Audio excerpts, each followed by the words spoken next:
آج کے انسان کو سب سے زیادہ شدید ضرورت کس شے کی؟ اس لیے کہ اگر اس ضرورت کا سامان محمد الرسول اللہ صلی اللہ علیہ وسلم کی سیرت فراہم نہ کرتی ہو تو گویا کہ رحمت للعالمین ہونے کا تقاضا پورا نہیں ہو۔ اگر دوسرا مفہوم لیا جائے تو گویا کہ عالم انسانیت میں جتنے بھی شامل ان سب کے لیے ہم نے اے محمد صلی اللہ علیہ وسلم آپ کو رحمت بنا دیا۔ میں نے اپنی آج کی گفتگو کے لیے جن دو مختصر آیات مبارکہ کا انتخاب کیا ہے، میں سمجھتا ہوں کہ آپ میں سے ہر شخص کو یہ دونوں آیتیں یاد ہوں گی، اس لیے کہ سیرت مطہرہ کے موضوع پر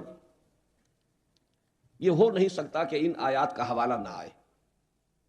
مساجد کے خطبات میں، جلسوں کی تقاریر میں جہاں حضور کا ذکر ہوگا ان دو آیتوں کا حوالہ ضرور آئے گا، اگرچہ یہ جیسا کہ ہمارے ہاں معمول ہے صرف عنوان کے طور پر پڑھی جاتی ہیں، ان کے مضامین پر گہرائی میں غور و فکر کرنے کی دعوت بالعموم نہیں دی جاتی۔ میں آج انہی آیات مبارکہ کے چند الفاظ کے حوالے سے آپ کے سامنے اپنی پوری گفتگو رکھوں گا۔ پہلی آیت مبارکہ ہے سورہ انبیاء کی آیت نمبر 107، جو اس کے بالکل آخری حصے میں وارد ہوئی ہے۔ اس کا لفظی ترجمہ ہے وَمَا أَرْسَلْنَاكَ إِلَّا رَحْمَةً لِّلْعَالَمِينَ، اے نبی ہم نے نہیں بھیجا ہے آپ کو مگر رحمت بنا کر تمام جہانوں کے لیے یا تمام جہان والوں کے لیے۔ عالمین کے دو ترجمے ہیں جو کیے گئے، عالم کی جمع ہے عالمین، عالمون، تو تمام جہانوں کے لیے رحمت بنا کر۔ اور عربی زبان کا ایک قاعدہ یہ بھی ہے کہ کسی ظرف کو جمع کی شکل میں لا کر جو مظروف ہوتا ہے اس کی جمع مراد ہوتی ہے، یعنی عالم میں جو بھی آباد ہیں ان سب کے لیے۔ تو ترجمہ ہوگا ہم نے نہیں بھیجا آپ کو مگر رحمت بنا کر تمام جہانوں کے لیے یا تمام جہان والوں کے لیے، ان سب لوگوں کے لیے کہ جو اس جہان میں آباد ہیں۔ پہلا ترجمہ ہو تو عالم کی جمع سے مراد عالم دنیا، عالم برزخ، عالم آخرہ، پھر یہ کہ عالم انس، عالم جن، عالم ملائکہ، قرآن مجید کی اصطلاح میں عالم خلق، عالم امر، گویا کہ یہ تمام عالم مراد ہوئے۔ اور اگر دوسرا مفہوم لیا جائے تو گویا کہ عالم انسانیت میں جتنے بھی شامل ہیں ان سب کے لیے ہم نے اے محمد صلی اللہ علیہ وسلم آپ کو رحمت بنا کر بھیجا۔ اب توجہ کو مرکوز کیجئے لفظ رحمت پر۔ رحمت سے مراد کیا ہے؟ میں اس میں زیادہ تفصیل میں نہیں جانا چاہتا، لیکن جو بات بالکل بادنا تأمل سامنے آئے گی وہ یہ ہے کہ جس شخص کو جس شے کی ضرورت ہو اگر وہ اسے بہم پہنچائی جائے تو یہ رحمت ہے۔ فرض کیجئے کہ ایک شخص بھوکا ہے، شدید بھوکا ہے، بھوک سے مر رہا ہے، اسے اس وقت غذا کی احتیاج ہے۔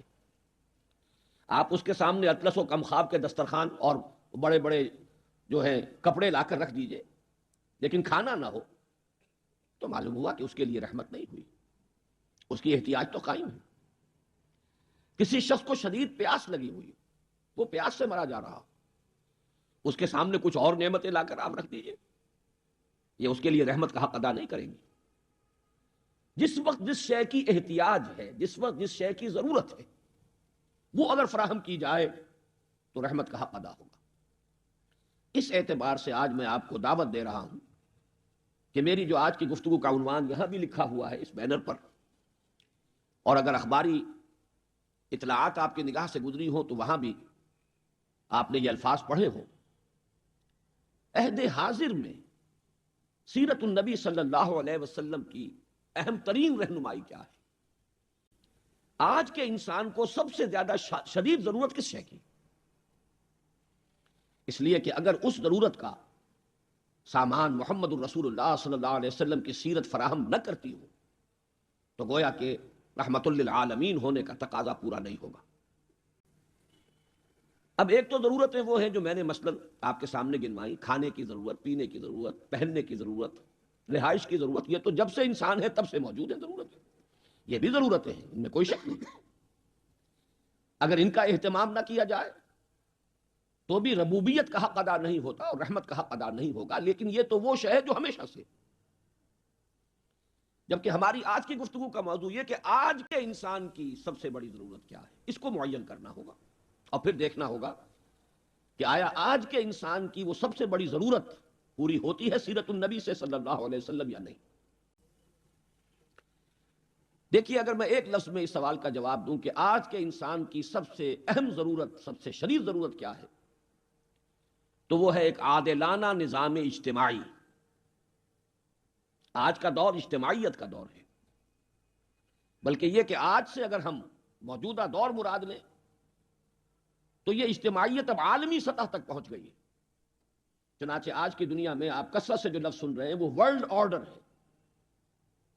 وہ نیو ورلڈ آرڈر ہو یا جیو ورلڈ آرڈر ہو، یہ میری اس وقت بحث کا موضوع نہیں ہے. میں نے اسی لیے وہ نیو کے لفظ کو استعمال نہیں کیا. World order. آج یہ اجتماعیت اس انتہا کو پہنچ چکی ہے کہ پورا کرۂ ارضی ایک نظام کے تحت آیا چاہتا ہے یا بالفعل آ چکا ہے. اب میں چاہوں گا کہ ذرا اس کا پس منظر آپ سمجھیے. نوع انسانی نے تمدن کے جو ارتقائی مراحل طے کیے ہیں ان کا ہلکا سا جائزہ چند منٹ میں آپ کے سامنے آ جائے گا. جہاں سے انسان نے سفر شروع کیا انفرادیت تھی، اجتماعیت تھی ہی نہیں. ہمارے آباء و اجداد کبھی غاروں میں رہتے تھے. اب اس غار میں جو شخص رہ رہا ہے آمد منار کو فول ایسر میں، وہ وہی کا بادشاہ ہے، مالک ہے، مختار مطلق ہے. کوئی میونسپلٹی بھی نہیں ہے، کوئی گلیوں کی صفائی کا انتظام بھی نہیں ہے، کوئی رات کو گلیوں میں روشنی کرنے کی ضرورت بھی نہیں ہے. انفرادیت ہے، مکمل انفرادیت ہے. زیادہ سے زیادہ اجتماعیت یہ کہ وہ ایک گھر، ایک شوہر، ایک بیوی، ایک بچے، اللہ اللہ خیر صلی اللہ، یہ اجتماعیت ہے. ابھی اجتماعیت کا وجود نہیں تھا. نتیجہ کیا ہے؟ انفرادی آزادی جو ہے اس کا دائرہ بہت وسیع تھا. اب جو میں آپ کے سامنے وہ مراحل بیان کروں گا کہ جن سے گزر کر انسان اس غار کے دور سے اب یہاں ورلڈ آرڈر تک پہنچا ہے، تو اس کی کچھ سیڑھیاں ہیں، اس کے کچھ مراحل ہیں. ان میں جیسے جیسے انسان ایک کے بعد دوسری سیڑھی پر آیا ہے، اجتماعیت کا دائرہ وسیع تر ہوا، انفرادیت کا دائرہ تنگ ہو گیا اور انفرادی آزادی پر قدغنیں شروع ہو گئی. مثلا سب سے پہلی یونٹ جو ہے انسانی اجتماعیت و تمدن کی، وہ قبائلی نظام ہے. ایک قبیلہ، اس کا ایک شیخ، اس کا ایک سردار، اس کی اطاعت پورے قبیلے کے لیے لازم. اب گویا کہ آزادی پر قدغن لگ گئی. آپ کو اپنے سردار کا حکم ماننا ہے. پھر یہ کہ ہر قبیلے کی کچھ رسومات ہیں، کچھ ریتیں ہیں، کچھ روایات ہیں، آپ کو پابندی کرنی پڑے گی. فرض کیجئے کسی فرد کو کوئی رسم پسند نہیں ہے، نہ ہوا کرے پسند. تم اس قبیلے سے تعلق رکھتے ہو، اس کی یہ رسم ہے، اس کی یہ ریت ہے، اس کی یہ روایت ہے، تمہیں ماننی پڑے گی، تمہیں اس پر عمل کرنا ہوگا. تو میں نے گویا کہ ایک مثال آپ کے سامنے رکھی کہ جیسے ہی تمدنی ارتقاء کا قدم شروع ہوا، آزادی پر قدغنیں لگنی شروع ہوئی، پابندیوں کا آغاز ہو گیا. اس سے اگلا قدم انسان نے اٹھایا تمدن کی طرف، مدنیت کی طرف. تو اب کئی قبیلوں نے ایک شہر میں آ کر رہنا شروع کر دیا. اس سے شہری ریاستیں وجود میں آئیں، سٹی سٹیٹس. ہر قبیلہ تو اپنی جگہ ایک یونٹ ہے، اس کا ایک سردار ہے، اس کی اپنی رسومات ہیں، اس کی اپنی روایات ہیں. لیکن جب ایک شہر میں رہنا ہے تو باہم بھی تو کچھ معاملات طے کرنے پڑیں گے کہ نہیں؟ آپس کی ڈیلنگ کن بنیادوں پر ہوگی؟ آپس کے معاملات کیسے طے ہوں گے؟ چنانچہ اب اور قدغن لگی. ایک تو آپ پر پابندیاں ہیں آپ کے اپنے قبیلے کی، اور ایک یہ کہ جس شہر میں آپ رہ رہے ہیں اس کا کوئی تحریری دستور ہو یا کوئی غیر تحریری دستور ہو، اس کی کچھ اصول ہیں، قواعد ہیں، قوانین ہیں، ان کی پابندی کرنی پڑے گی. میں ذرا اپنی اس گفتگو کو یہاں روکتے ہوئے سیرت النبی کے ساتھ اس کو کوریلیٹ کرتا چلوں. مکہ مکرمہ تمدن کے اعتبار سے زیادہ پریمیٹو سٹیج پر تھا. وہ ایک قبیلے کا شہر تھا، صرف قریش رہ سکتے ہیں وہاں، یا قرشی رہتے تھے، اور یا کسی قرشی کا حلیف بن کر کوئی شخص رہ سکتا ہے. اگر وہ کسی قرشی کا حلیف نہیں ہے، اس کی زیر کفالت نہیں ہے، تو وہ وہاں نہیں رہ سکتا. لیکن مدینہ منورہ یہ تمدن کے اگلے مرتبے پر تھا. 5 قبیلے وہاں رہتے تھے. 2 قبیلے تو قدیم عرب العربا جنہیں کہا جاتا ہے، قدیم عرب، یہ یمن سے ہجرت کر کے آئے، مدینے میں آباد ہوئے. جب وہ سد ارم ٹوٹا ہے اور سیلاب آیا ہے، تباہی آئی ہے یمن میں، تب وہ قبیلے یہاں سے نکلے، اوس اور خزرج کے دونوں قبیلے وہاں سے آ کر آباد ہوئے۔ تین قبیلے یہود کے تھے، بنو قریظہ، بنو قینقاع اور بنو نذیر، یہ کہیں مصر سے آئے تھے، اگرچہ ثبوت نہیں ملتا کب آئے، اس کا کوئی ٹریس نہیں کیا جا سکا، لیکن معلوم ہوتا ہے کہ جب ایکسوڈس ہوا تھا، جب خروج ہوا ہے مصر سے حضرت مسیح علیہ السلام سے تقریباً 1300-1400 برس قبل، حضرت موسیٰ علیہ السلام کے ساتھ بنی اسرائیل مصر سے نکلے، تو کچھ قبیلوں کے بارے میں آتا ہے the last tribes of the house of Israel, وہ گم ہو گئے، تاریخ کے پردوں میں گم ہو گئے، ان کا پھر سراغ نہیں مل رہا۔ ہو سکتا ہے کہ یہ قبیلے بھی انہی میں سے ہوں۔ اور ایک رائے اور نوٹ کر لیجئے، اگرچہ میری اس وقت کی گفتگو سے متعلق نہیں ہے، ایک رائے جس کا کہ میں بہت حد تک قائل ہوں، وہ یہ ہے کہ انڈین ایرینز جو ہیں، ہندوستان میں جو آریہ آئے، میرے نزدیک وہ بھی یہود کے ان گم شدہ قبائل ہی میں سے، اس لیے کہ وقت ٹیلی کرتا ہے۔ آپ تاریخ میں پڑھتے ہیں کہ آریاؤں کی ہندوستان میں آمد جو ہے وہ اب سے 3000 برس قبل ہوئی ہے، اور بنی اسرائیل کا مصر سے خروج، کتاب الخروج پوری کتاب ہے تورات کی، دی بک آف ایکسوڈس، بالکل وہی وقت ہے، ٹائم ٹیبل ٹیلی کر رہا ہے۔ پھر ان کی رسومات، گائے کا تقدس جو بنی اسرائیل میں مصر میں تھا وہی ہندوؤں کے ہاں موجود ہے۔ پہاڑ کو اٹھا لینے کا تصور قرآن مجید میں، رفعنا فوقکم الطور، آپ نے ہنومان جی کی تصویریں دیکھی ہوں گی پورے پہاڑ کو اٹھائے ہوئے۔ پھر یہ جو کچھ اپنے مردوں کے ساتھ کرتے ہیں، جلا کر اور ان کی راکھ بہا دیتے ہیں پانی میں، یہی حضرت موسیٰ نے سامری کے بچڑے کے ساتھ کیا تھا۔ لَنُحْرِقَنَّهُ، ہم اسے جلا دیں گے، اس کی راکھ جو ہے، ثُمَّ لَنَنْسِفَنَّهُ، ہم اس کو جو ہے اس راکھ کو سمندر میں ڈال دیں گے، بہا دیں گے۔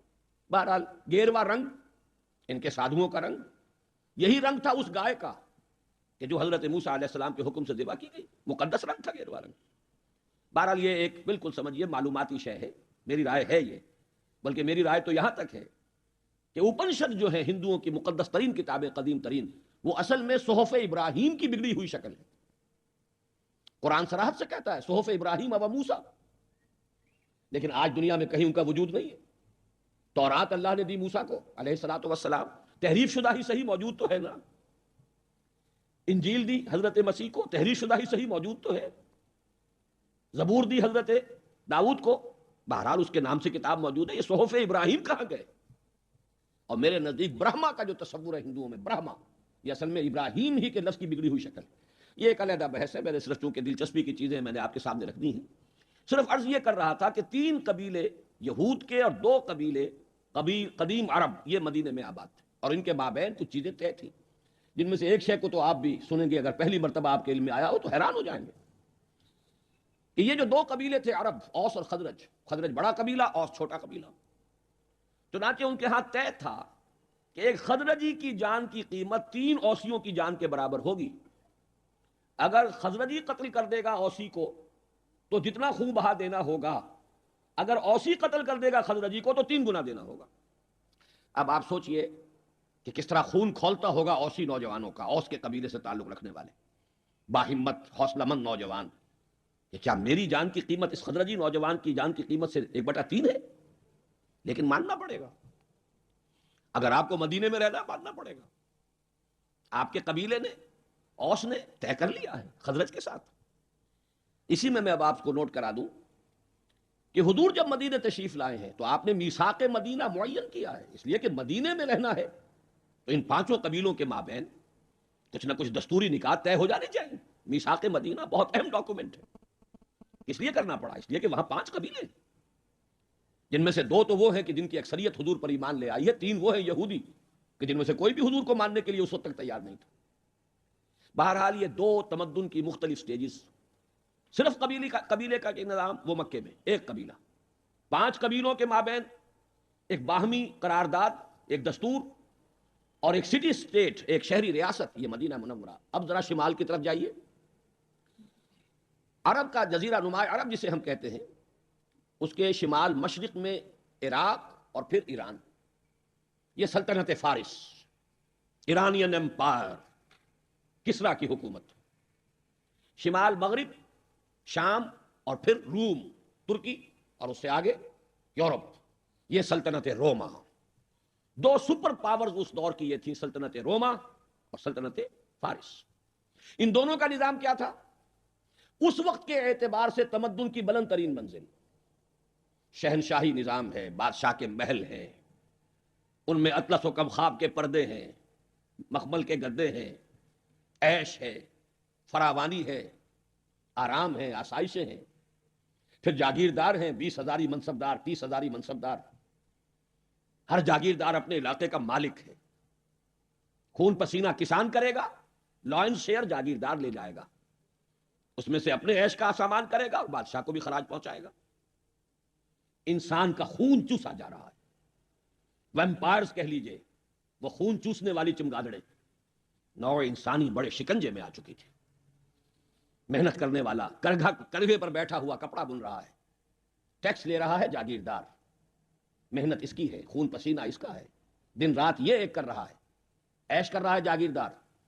چاہے وہ کوئی کام کرنے والا ہے، کوئی لوہار ہے، کوئی ترکھان ہے، کوئی بڑھئی ہے، کوئی جلاحہ ہے، سب رعیت ہیں.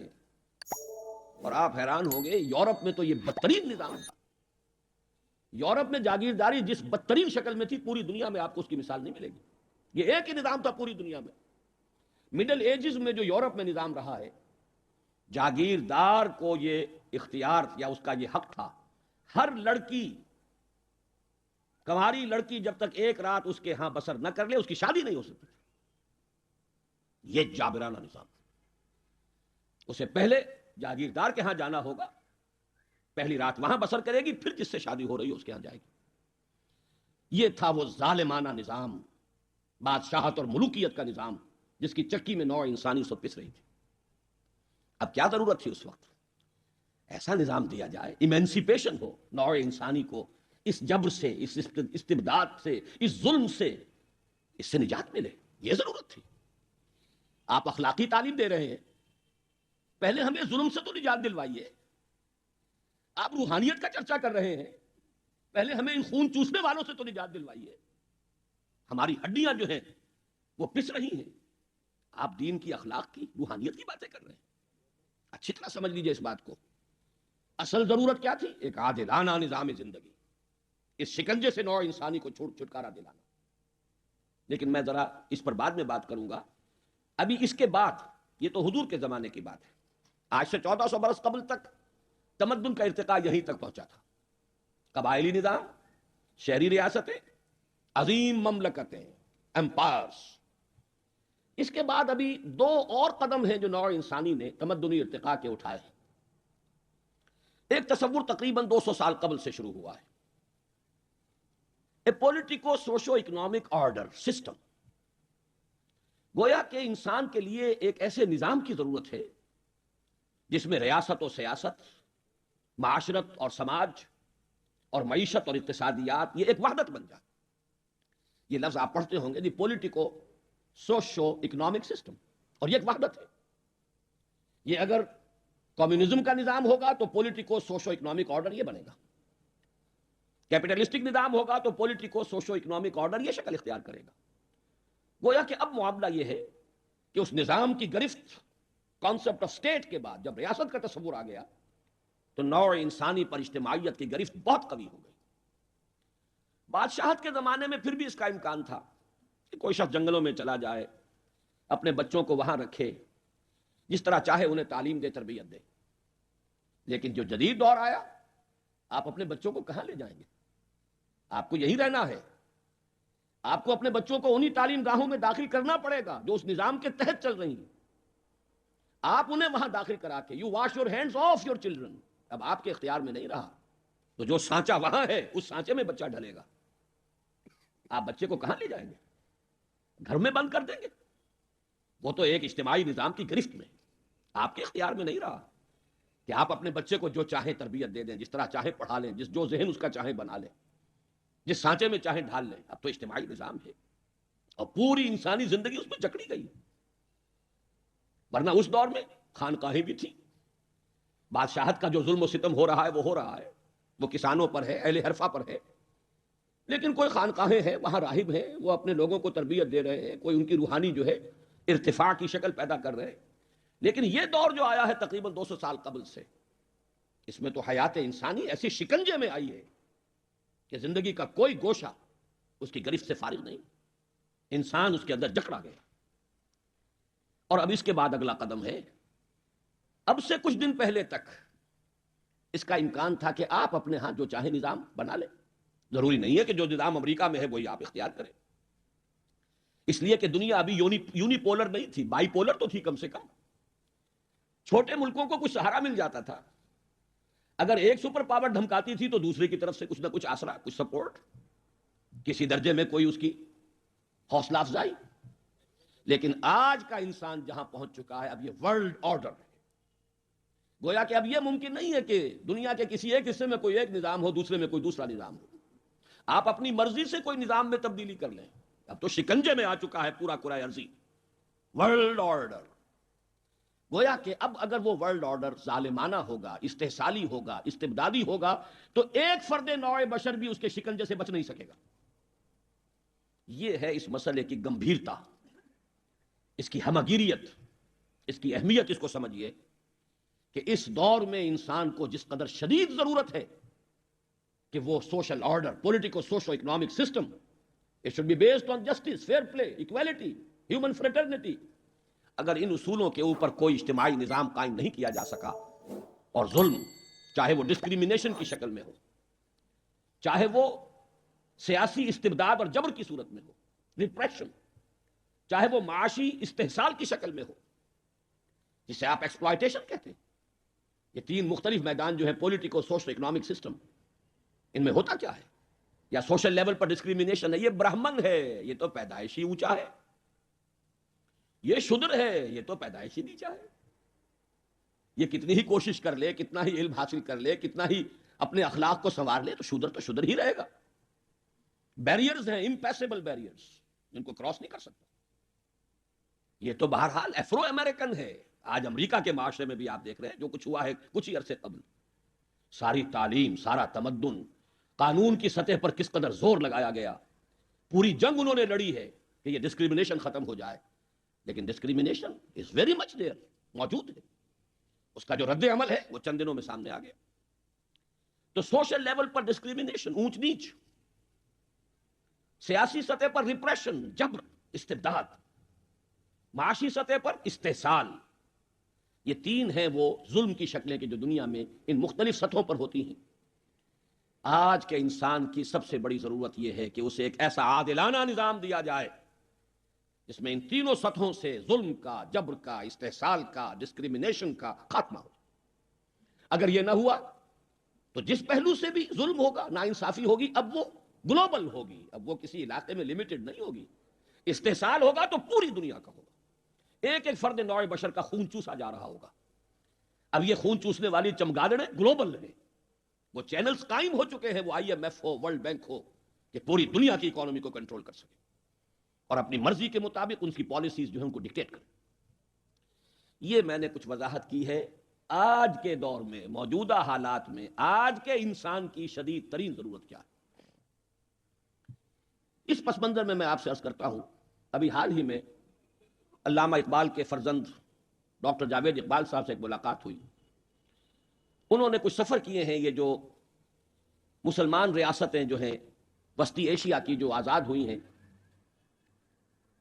وہ کہتے ہیں کہ جہاں میں گیا ہوں، چاہے وہ قازقستان ہو اور چاہے وہ ازبکستان ہو، تاجکستان ہو، جہاں گیا لوگوں نے کہا ہمیں ایک ماڈل کی ضرورت ہے، ہمیں ایک نمونہ چاہیے، عادلانہ نظام۔ اسلام کیا دیتا ہے ہمیں؟ اسلام کے پاس کوئی نظام ہے؟ انسان کی اس سب سے اہم ضرورت کا وہ کیٹر کر سکتا ہے اسلام؟ اب وہ تو ظاہر بات ہے کہ اسلام سے بہت دور جا چکے ہیں۔ ان کا تو لطیفہ آپ نے سنا ہوگا جو لیاقت بلوچ صاحب کے ساتھ ہوا ہے، کسی ریاست کے صدر صاحب جو ہے، جب ان سے کہا گیا ہمیں نماز پڑھنی ہے تو اس نے کہا نماز کیا ہوتی ہے؟ اسے کوئی اشاروں سے سمجھایا گیا کہ اس طرح ہم کرتے ہیں، کھڑے ہوتے ہیں پھر جھکتے ہیں، تو اچھا اٹس ہولی جمناسٹکس، یہ نماز۔ وہ قوم تو نام کے مسلمان ہے، کس درجے دور جا چکے ہیں، لیکن وہ کہتے ہیں آپ جو اسلام کے نام پر دنیا میں ایک مملکت آپ نے بنائی، آپ ہمیں کوئی ماڈل دیجئے، وی نیڈ اے ماڈل۔ اچھا یہ بھی ان کا کہنا ہے کہ Saudi model is not acceptable to us. Why? وہ تو مونارکی پر بیسڈ ہے، وہ تو ان کے محل بنتے ہیں، اربوں ڈالر کا ایک ایک محل بنتا ہے. اس نظام کو تو ہم تک چکے، نو گوئنگ بیک. ہم یہ رجعت قہقرہ جو ہے اس کے لیے تیار نہیں ہے. Saudi model is not acceptable to us. In the same way Iranian model is also not acceptable to us. Why? اس لیے کہ وہ تھیوکریسی ہے. اس میں تو ایک مذہبی طبقہ ہے جس کے ہاتھ میں حکومت آ گئی ہے. تھیوکریسی کا دور بھی نہیں ہے. روح عصر جو ہے، اسپرٹ آف دی ایج، نہ مونارکی کو قبول کرنے کے لیے تیار ہے، نہ تھیوکریسی کو قبول کرنے کے لیے تیار ہے. اگر کوئی اور شے ہے تو لاؤ، برابر ہر چیز اندر سینہ داری، سرود نالے آہے فغانے، جو کچھ ہے لاؤ. یہ تو ہے آج کی وہ ضرورت، ایک چیخ ہے، ایک پکار ہے. ان کی زبانوں پر اس لیے آ گئی کہ وہ ایک تجربے کو گویا کہ اس سے گزر کر آ چکے ہیں. وہ تجربہ ایک رد عمل تھا کیپٹلزم کے خلاف. اس کے یہ معنی نہیں ہے کہ وہ کیپٹلزم کو اختیار کرنے کو تیار ہے، اس لیے کہ وہ تو جو فلسفہ ہے تھیسس اینٹی تھیسس اور سنتھیسس کا، اس کی روح سے بھی واپس جانے کا تو کوئی سوال نہیں ہے. تمدنی ارتقائی ہوگا، اس سے کسی بہتر شکل کی طرف انسان جائے گا. واپس جو ہے ادھر تو اس تمدن کے ارتقاء کے سفر کا یہ رخ ہو ہی نہیں سکتا. اب اسی ضمن میں یاد دلاتا ہوں، یہی بات تھی جو علامہ اقبال نے کہی تھی 1930 میں خطبہ الہ آباد میں. 1930 تک اگر اپنے ذہن کو لے جائیے، اب یہ 62 برس قبل کی بات ہے، میری پیدائش سے بھی 2 سال قبل. اس وقت تک ابھی پاکستان کا تو کوئی سوال ہی نہیں کہ کسی کی زبان پر لفظ آیا ہو.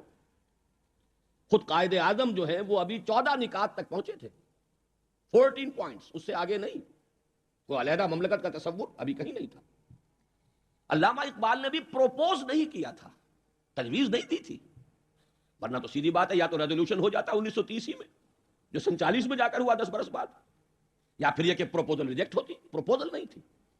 انہوں نے یہ صرف پیشین گوئی کی تھی کہ میں محسوس کرتا ہوں کہ یہ ڈیسٹنی ہے، یہ تقدیر ہے، ایسا ہو کر رہے گا کہ ہندوستان کے شمال مغربی علاقے میں ایک آزاد مسلمان ریاست قائم ہوگی. یہ پیشین گوئی تھی، پروفیسی تھی، it was not a proposal. لیکن اگلا جملہ ہے اصل میں جس کے لیے میں نے یہ حوالہ دیا، اگر ایسا ہو گیا تو ہمیں ایک موقع مل جائے گا کہ اسلام کی اصل تعلیمات پر جو پردے دور ملوکیت میں پڑ گئے تھے، اسلام کی اصل تعلیمات تو دور خلافت راشدہ کی تھی. اسلام کا آئیڈیل نظام تو وہ تھا کہ دور فاروقی میں سفیر آیا ہے ایران کا، اس نے پوچھا اینا ملککم، تمہارا بادشاہ کہاں ہے؟ اسے جواب ملا لیس لنا ملکن بل لنا امیرون، ہمارا کوئی بادشاہ نہیں ہے، ہمارا تو ایک امیر ہے، امیر المومنین ہے ہمارا. بھائی وہ کہاں ہے؟ کوئی محل نظر نہیں آ رہا ہے اس چھوٹی سی بستی کے اندر. وہ ہمارے فاروق رہتا کہاں ہے جس کے نام سے تھرا رہے ہیں شہنشاہوں کے ایوان، لرزہ طاری ہے جس کے نام سے، رہتا کہاں؟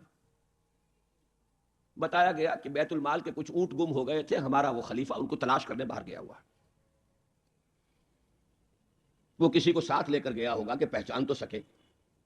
تو دیکھا کہ تھک گئے تھے حضرت عمر فاروق، صبح سے تلاش میں تھے، اونٹ نہیں ملے، تھک گئے، دھوپ تیز ہو گئی، تو ایک جھاڑی کے ذرا سائے میں استراحت فرما رہے ہیں اپنا کوڑا اپنے سر کے نیچے رکھ کر. اس نے وہاں کھڑے ہو کر کہا اے عمر، تم انصاف کرتے ہو لہذا تمہیں کوئی خوف نہیں ہے. ہمارے بادشاہ ظلم کرتے ہیں، ان کی جان کانپتی رہتی ہے، اونچی اونچی فصیلوں کے پیچھے بھی وہ لرزتے رہتے ہیں، انہیں باڈی گارڈز کی ضرورت ہے، ان کے لیے تو طرح طرح کی حفاظتوں کا سامان.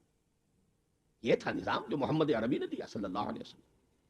دور ملوکیت میں تو پھر وہی ایوان سجے، وہی محل بنے، وہی چہیتی بیویوں کے لیے کروڑوں روپے کے مقبرے تعمیر ہوئے، محل بنے. جا کر دیکھ لیجئے الحمرا، دیکھ لیجئے جا کر محل. اب وہ محل ہیں لا یرا الا مساکنہم، وہ مسکن اور محل نظر آ رہے ہیں، ان میں بسنے والوں کا نام و نشان مٹ گیا. لیکن یہ کہ دور بنو امیہ میں تو پھر بھی ابھی اس طرح کے محل نہیں بنے تھے. دور بنو عباس میں آ کر تو ملوکیت جو ہے اپنی پوری شدت کے ساتھ اور پوری تمام شان و شوکت کے ساتھ دوبارہ جو ہے ظاہر ہوئی. تو یہ اسلام کی تعلیم پر جو پردے پڑے ہیں، جو سرمایہ داری پھر آ گئی، جاگیرداری پھر آ گئی، بہانوں سے سود کو جائز کیا گیا، بیع موجل کے حوالے سے ہی سود کے لیے راستے کھول دیے گئے، یہ سارے جاگیریں دی جا رہی ہیں، یہ سارا کا سارا نظام آ گیا. ظاہر بات ہے جسے سعودی ماڈل درکار نہیں، جسے ایرانین ماڈل منظور نہیں، وہ اس ماڈل کو کیسے پسند کرے؟ ماڈل تو اگر چاہیے تو وہ تو خلافت راشدہ کا ہے، اس کا کوئی عملی نمونہ دنیا میں آج نہیں ہے. تو اقبال نے یہ کہا تھا کہ اگر ایسا ہو گیا، کاش کہ ایسا ہو جائے، تو ہمیں ایک موقع مل جائے گا کہ اسلام کی تعلیمات پر جو پردے دور ملوکیت میں پڑ گئے تھے انہیں ہٹا کر اسلام کے اصل رخ روشن دنیا کو دکھائیں. یہی بات قائد اعظم نے کہی تھی. ہمیں پاکستان اس لیے مطلوب ہے کہ عہد حاضر میں اسلام کے اصول حریت و اخوت و مساوات کا ایک نمونہ دنیا کے سامنے پیش کر سکے. یہ بات دوسری ہے. 45 برس بیت گئے شمسی حساب سے اور 46.5 برس بیت چکے ہیں قمری حساب سے. ابھی تو کہیں وہ مساوات اور حریت اور اخوت کہیں نظر نہیں آ رہی. وہ تو ایک قوم بھی کئی قومیتوں میں بٹ گئی. لسانی اور علاقائی اور صوبائی عصبیتوں کا دور دورہ ہے. ڈھونڈ اب اس کو چراغ رخ زیبا لے کر. وہ ایک قوم جو ہندوؤں کے مقابلے میں ایک قوم بن گئی تھی اب تو وہ تحلیل ہو چکی, اس کا کوئی وجود ہی نہیں ہے. میں بہرحال اس مرثیے پر زیادہ وقت صرف نہیں کرنا چاہتا. اس وقت عرض یہ کرنا ہے آج کے انسان کی اصل ضرورت ایک ماڈل. زبانی کلامی بات کوئی قبول نہیں کرے گا. خلافت راشدہ کی مدح کریں گے وہ کہیں گے پدرم سلطان بود. تو راجے تم کیا ہو, اپنی شکل دیکھو, تم کیا ہو, تم تو ہم سے بدتر ہو. تمہارے ہاں ڈسکریمنیشن. سید زیادہ تو سید زیادہ ہے ہی ہے, اونچائی ہے. اخلاق کا کتنا ہی پست ہو, اور یہ مسلی یہ تو ہے ہی نیچ, چاہے اخلاق اور کردار میں کتنا ہی اونچا ہو جائے. یوں تو سید بھی ہو, مرزا بھی ہو, افغان بھی ہو, تم سبھی کچھ ہو, بتاؤ تو مسلمان بھی ہو. تمہارا تمدن, تمہاری تہذیب, تمہارا نظام بدترین نظام. بڑے پیارے اشعار کہے علامہ اقبال نے, کہلوائے تو ہیں ابلیس کی زبان سے, اصل میں اس کے پردے میں پیغام اپنا دیا ہے. اور ان کی یہ نظم جو ہے ابلیس کی مجلس سے شورا ان کے انتقال کے بعد چھپی ہے. یہ آخری دور ہے ان کا. اس لیے میں کہا کرتا ہوں کہ اقبال کا پیغام اگر دیکھنا ہو امت مسلمہ کے نام تو یہ نظم جو ہے ابلیس کی مجلس سے شورا یہ ان کا آخری پیغام. یہ ظاہر بات ہے کہ وہ کوئی نبی تو نہیں تھے معاذ اللہ, عام انسان تھے, ذہنی ارتقاء کے مختلف مراحل سے گزرے ہیں. تو ان کا ارتقاء جہاں تک ہوا ہے اس کی آخری صورت جو ہے وہ نظم ہے کہ جو ارمغان حجاز میں شامل. جانتا ہوں میں یہ امت حامل قرآن نہیں, ہے وہی سرمایہ داری بندہ مومن کا دین. جانتا ہوں میں کہ مشرق کی اندھیری رات میں بے ید بیضا ہے پیران حرم کی آستین. عصر حاضر کے تقاضاؤں سے ہے لیکن یہ خوف, یہ ابلیس کہہ رہا ہے. عصر حاضر کے تقاضاؤں سے ہے لیکن یہ خوف, ہو نہ جائے آشکارا شرع پیغمبر کہیں. الحذر آئین پیغمبر سے 100 بار الحذر. حافظ ناموس زن یہ ہے معاشرت, مرد آزما مرد آفرین. موت کا پیغام ہر نوع غلامی کے لیے, نہ کوئی فغفور و خاکہ نہ گدائے رہنشین. کرتا ہے دولت کو ہر آلودگی سے پاک و صاف, منعموں کو مال و دولت کا بناتا ہے امین. اس سے بڑھ کر اور کیا فکر و عمل کا انقلاب, بادشاہوں کی نہیں اللہ کی ہے یہ زمین. یہ ہے انقلاب. چشم عالم سے رہے پوشیدہ یہ آئیں تو خوب. ابلیس کہہ رہا ہے نا, چشم عالم سے رہے پوشیدہ یہ آئیں تو خوب. یہ غنیمت ہے کہ خود مومن ہے محروم یقین. یہ ماڈل آج کے انسان کی اصل ضرورت ہے. اب میں آپ کو بتاتا ہوں نبی اکرم صلی اللہ علیہ وسلم نے یہ ماڈل دیا کہ نہیں دیا. حضور صلی اللہ علیہ وسلم کا یہ ماڈل آج دنیا کا ہر باشعور انسان یہ ماننے پر مجبور ہے کہ آئیڈیل ماڈل تھا. بدترین دشمنوں نے اقرار کیا. ایم این رائے 1920 میں لیکچر دیا اس نے, ہسٹوریکل رول آف اسلام, لاہور میں دیا. وہ کتاب اب بھی بھارت میں چھپتی ہے. اس نے کہا کہ تاریخ انسانی کا عظیم ترین انقلاب وہ ہے جو محمد نے برپا کیا صلی اللہ علیہ وسلم. گاندھی نے 1937 میں جب پہلی مرتبہ ہندوستان میں انگریزوں نے ہمیں کچھ تھوڑی سی سیلف گورنمنٹ دینی شروع کی تھی, 35 کا ایکٹ جو ہے گورنمنٹ آف انڈیا ایکٹ 1935, اس کے نتیجے میں پھر الیکشنز ہوئے سن 36 میں, اور پھر وزارتیں بنی اور پورے ہندوستان میں کانگریس کی وزارت. ہری جن میں مقالہ لکھا گاندھی نے اور اپنے ان وزیروں کو کہا, ہدایت کی کہ ابو بکر اور عمر کے ماڈل کو سامنے رکھنا. میں تمہارے سامنے ابو بکر اور عمر کی مثال پیش کرتا ہوں. مجھے ایک واقعہ اور یاد آیا ہے. یہ تو چیز چھپی ہوئی ہے, ہری جن کا مقالہ ہے, اس کو تو کوئی شخص ویریفائی کر سکتا ہے. ایک واقعہ جو ہے یہ ایک روایت ہے. میں جب پہلی مرتبہ حیدرآباد دکن گیا تھا, یہ آج سے کوئی 10 سال پہلے کی بات ہے, وہاں ایک مولانا ابوالکلام آزاد انسٹیٹیوٹ ہے, اس میں میری ایک تقریر تھی. کھچا کھچ بھرا ہوا ہال. ایک صاحب جو گورنر رہے تھے پرانے کانگریسی بوڑھے 80 برس کی عمر کے گورنر رہے تھے بہار کے، بھی نام مجھے اس وقت ذہن سے اتر گیا ہے، وہ ان کی صدارت تھی.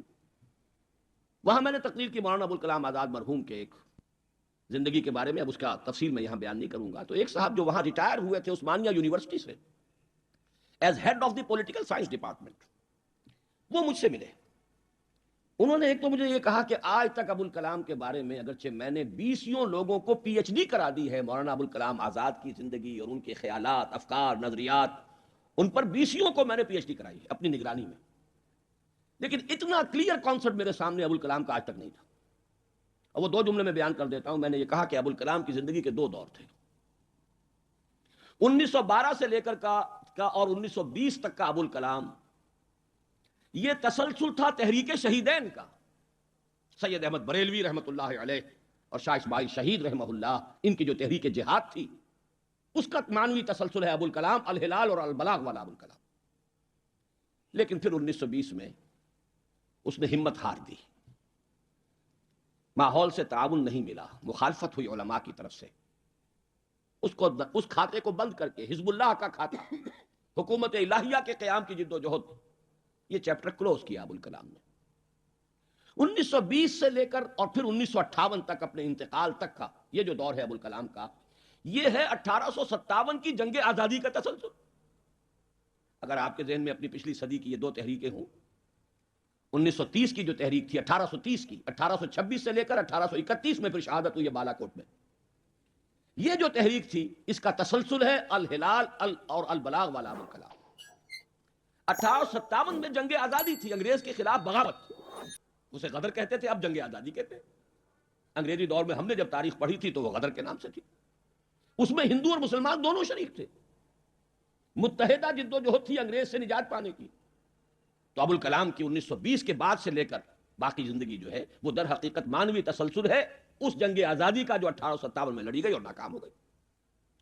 ناکام تو وہ بھی ہو گئی، تحریک شہیدین بھی ناکام، 1857 کی جنگ آزادی بھی ہو گئی. بہرحال انہوں نے ایک بات تو یہ بتائی، اور مجھے اصل میں جو یاد آیا تھا معاملہ وہ ان کے ایک اور کال کا تھا. 1917 میں وہ کہتے ہیں کہ میں علی گڑھ میں پڑھتا تھا. اس وقت تک وہ صرف ایک کالج تھا، ابھی یونیورسٹی نہیں بنا تھا، اور ہاسٹل میں رہتا تھا.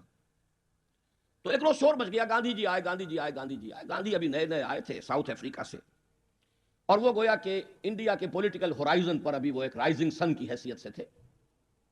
شور مچ گیا، گاندھی جی آئے، گاندھی جی آئے. خیر وہ ہم نے ان کو گھیر لیا، کہا کچھ خطاب کیجئے. ان کا خطاب نہیں، میں تو صرف دیکھنے آیا تھا. اور وہ گیا تھا، پہلے حاضری دی تھی سر سید کے قبر پر. پھر اس نے کہا میں آپ لوگوں کو ایک تو خوشخبری دیتا ہوں، آپ کے کالج کے یونیورسٹی بننے کا فیصلہ ہو گیا ہے، چارٹر آپ کی یونیورسٹی کا منظور ہو گیا ہے. آپ کو معلوم نہیں ہوگا، میں آپ کو خوشخبری دے رہا ہوں. لیکن ایک بات میں آپ سے اور کہتا ہوں. لوگ ہم تنگوش ہو گئے. اگر آپ کا کالج یا آپ کی یونیورسٹی ایک عمر پیدا کر دے تو بہت بڑا احسان ہوگا نوع انسانی. لیکن مجھے یقین ہے آپ عمر پیدا نہیں کر سکتے، اس لیے کہ میں آپ کے ہاسٹلوں میں چکر لگا چکا ہوں، وہاں قالین بچھے ہوئے ہیں، وہاں عیش اور آسائش کے سامان ہیں. اس ماحول میں عمر پروان نہیں چڑھتا. میں یہ سمجھتا ہوں کہ علامہ اقبال نے جو اشعار لکھے ہیں شاید یہ واقعہ ہی ہو کہ جو اس کی تحریک بنا ہو. تیرے صوفے ہیں افرنگی، تیرے قالی ہیں ایرانی، لہو مجھ کو رلاتی ہے جوانوں کی تن آسانی. تو معلوم ہوا کہ یہ عمر کا وہ مقام گاندھی کی نگاہ میں تھا. اور پھر سن 1937 میں 20 برس بعد وزیروں کو کہا ہے کہ ابو بکر اور عمر کو اپنے سامنے ماڈل کی حیثیت سے رکھو. ایچ جی ویلز نے کہا ہے اگرچہ حضور کی ذاتی زندگی پر، خاص طور پر ازدواجی زندگی پر بڑے رقیق حملے کیے، لیکن پھر اس نے جب حجۃ الوداع کے ذکر پر آتا ہے concise history of the world میں، اس کا پرانا آپ کو کوئی ایڈیشن تلاش کرنا ہوگا، نئے ایڈیشن میں سے یہ پیسیجز نکال دیے ہیں نئے ایڈیٹرز نے. لیکن یہاں کی یونیورسٹی سے میں نے نکلوا کر ایک دفعہ ویریفائی کیا تھا، چونکہ مجھے تو بہت پرانے یہ الفاظ یاد تھے، لیکن پھر میں نے انہیں تازہ کیا کراچی یونیورسٹی کی لائبریری سے. اس میں وہ لکھتا ہے، وہ حضور کے خطبے کے الفاظ نقل کر کے، لا فضل لعربی علی عجمی ولا لعجمی علی عربی ولا لاحمر علی اسود ولا لاسود علی احمر الا بالتقوی کلکم بنو آدم وآدم من تراب. اس کا ترجمہ دے کر پھر لکھتا ہے کہ اگرچہ ہیومن فریٹرنٹی، فریڈم اور ایکویلٹی کے سرمنز تو پہلے بھی بہت کہے گئے تھے، جیزس آف نزارت کے ہاں، حضرت مسیح کا تذکرہ کر رہا ہے، جیزس آف نزارت کے ہاں بھی سرمنز تو بہت ہیں، لیکن یہ ماننا پڑتا ہے کہ تاریخ انسانی میں پہلی مرتبہ محمد نے ان اصولوں پر ایک معاشرہ قائم کر کے دکھایا. اس سے بڑا ٹریبیوٹ کیا ہوگا؟ اور دشمن ہے، ذاتی اعتبار سے حملے کر رہا ہے، رقیق حملے کر رہا ہے، استہزاء کر رہا ہے یہ تعدد ازدواج کا، لیکن یہ بات ماننے پر مجبور ہے کہ انسانی تاریخ میں پہلی مرتبہ انسان کی حریت، اخوت اور مساوات کے اصولوں پر مبنی ایک نظام قائم کیا محمد صلی اللہ علیہ وسلم. اور نوٹ کیجئے یہی 3 الفاظ قائد اعظم نے استعمال کیے تھے. ہم پاکستان اس لیے چاہتے ہیں کہ عہد حاضر میں اسلام کے اصول حریت و اخوت و مساوات کا ایک نمونہ دنیا کو دکھا دیں. اسی طرح پھر ڈاکٹر مائیکل ہارٹ کی دی 100 مشہور کتاب ہے. بہرحال یہ ماڈل، یہ رحمت محمد الرسول اللہ صلی اللہ علیہ وسلم انسان کو عطا کر چکے ہیں، اور اپنے تو بہرحال مدح کریں گے ہی. اپنوں کی تو آنکھ محبت اور عقیدت کی آنکھ ہے، لیکن میں نے یہ گواہیاں دی ہیں اغیار کی، دشمنوں کی. اب آئیے دوسری آیت کی طرف. لقد کان لکم فی رسول اللہ اسوۃ حسنہ. یہاں خطاب ہو رہا ہے تمہارے لیے اللہ کے رسول کی زندگی میں، اللہ کے رسول کی شخصیت میں ایک عمدہ نمونہ ہے. پہلے تو غور کیجئے لکم سے مراد کیا ہے؟ یہاں خطاب مسلمانوں سے ہے، یہاں پوری نوع انسانی سے نہیں ہے. یہ فرق ہے، نوٹ کر لیجئے. پہلی آیت کے مقابلے میں خطاب کا رخ اس آیت میں یہ محدود ہے، مسلمانوں کی طرف خطاب. اے مسلمانوں، تمہارے لیے رسول کی شخصیت میں ایک عمدہ نمونہ ہے. آپ کہیں گے کس دلیل سے یہ کہہ رہے ہیں؟ اسی آیت کا جو دوسرا ٹکڑا ہے وہ عام طور پر پڑھا نہیں جاتا. لقد کان لکم فی رسول اللہ اسوۃ حسنۃ لمن کان یرجو اللہ والیوم الآخر وذکر اللہ کثیرا. اس شخص کے لیے اسوہ ہے حضور کی زندگی اور شخصیت جو 3 شرطیں پوری کرے. جیسے کہ قرآن مجید خود اپنے بارے میں کہتا ہے ھدی للناس شہر رمضان الذی انزل فیہ القرآن ھدی للناس وبینات من الھدی والفرقان.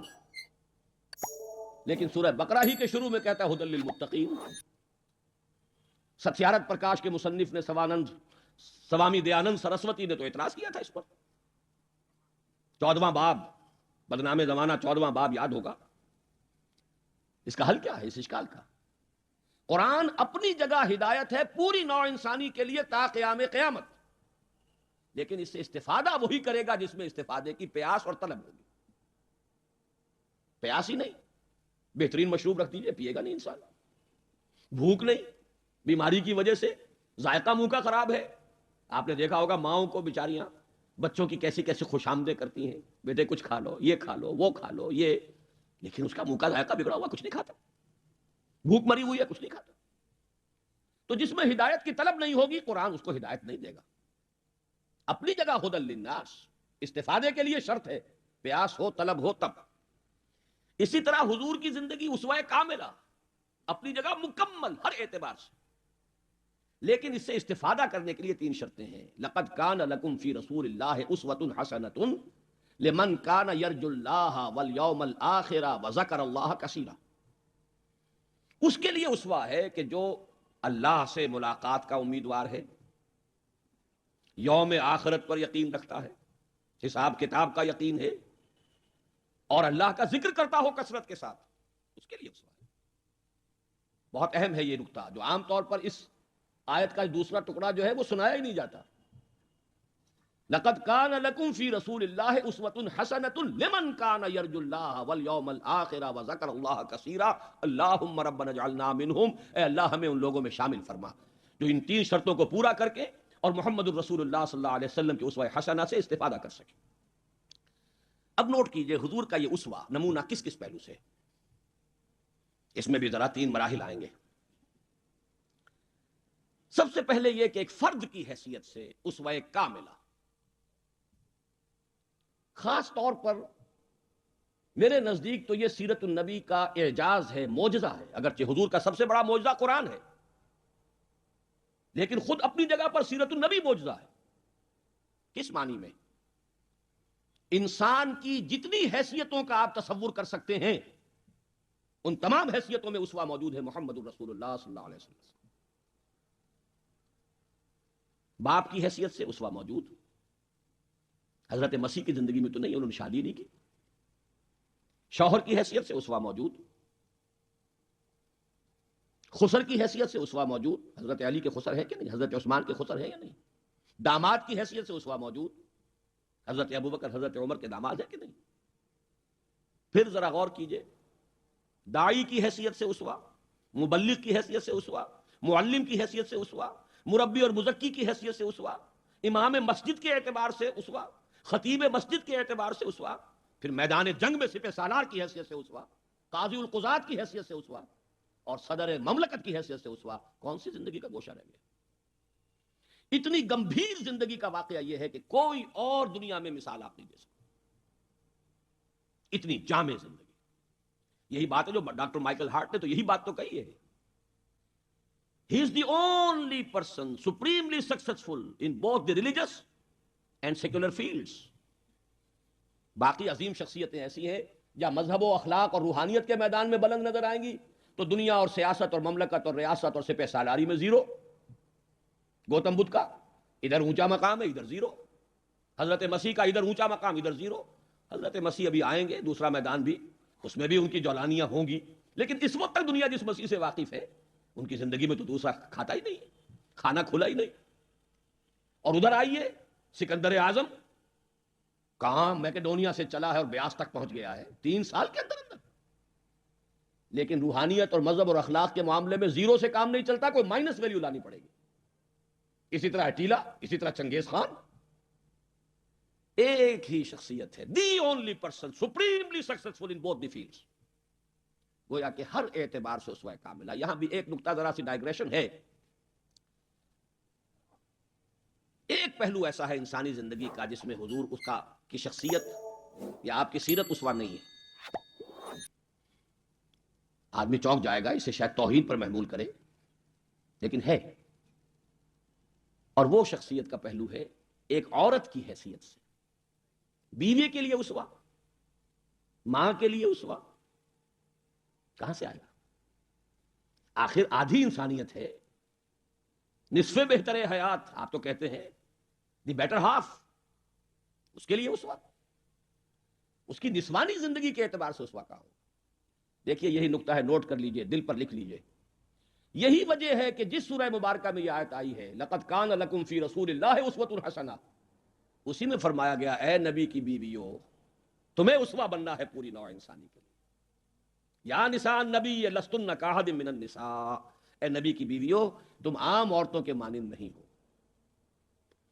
نبی کی زندگی میں جو خلا ہے، اس لیے کہ وہ مرد ہے، اسوہ کے اعتبار سے جو خلا رہ گیا ہے اسے تمہیں پر کرنا ہے. انما یرید اللہ لیذھب عنکم الرجس اہل البیت ویطہرکم تطہیرا. اللہ چاہتا ہے کہ تم سے ہر طرح کی گندگی آلائش کو خوب دھو کر پاک کر دے. تطہیر، جتنا کہ تطہیر کا حق ہے بتمام و کمال تمہاری شخصیتوں میں پورا ہو جائے، اس لیے کہ تم پوری امت کے لیے، نوع انسانی کے لیے اسوہ کی وہ کمی کہ جو سیرت محمدی میں ہے صلی اللہ علیہ وسلم، اس خلا کو پر کرنے والی بنو گی. بہرحال انفرادی حیثیت میں گمبھیر ترین اسوہ حضور کی زندگی میں موجود ہے. اسی کا ایک رخ اور بھی ہے انفرادی زندگی کا، اور وہ ہے اخلاقیات. حضور کا اپنا قول ہے انما بعثت لاتمم مکارم الاخلاق، مجھے اس لیے بھیجا گیا ہے، مبعوث کیا گیا ہوں تاکہ اخلاق کی بہترین جو بلندیاں ہیں ان کی تکمیل کر دوں، اتمام کر دوں. اس کا مفہوم کیا ہے اس کو سمجھ لیجئے.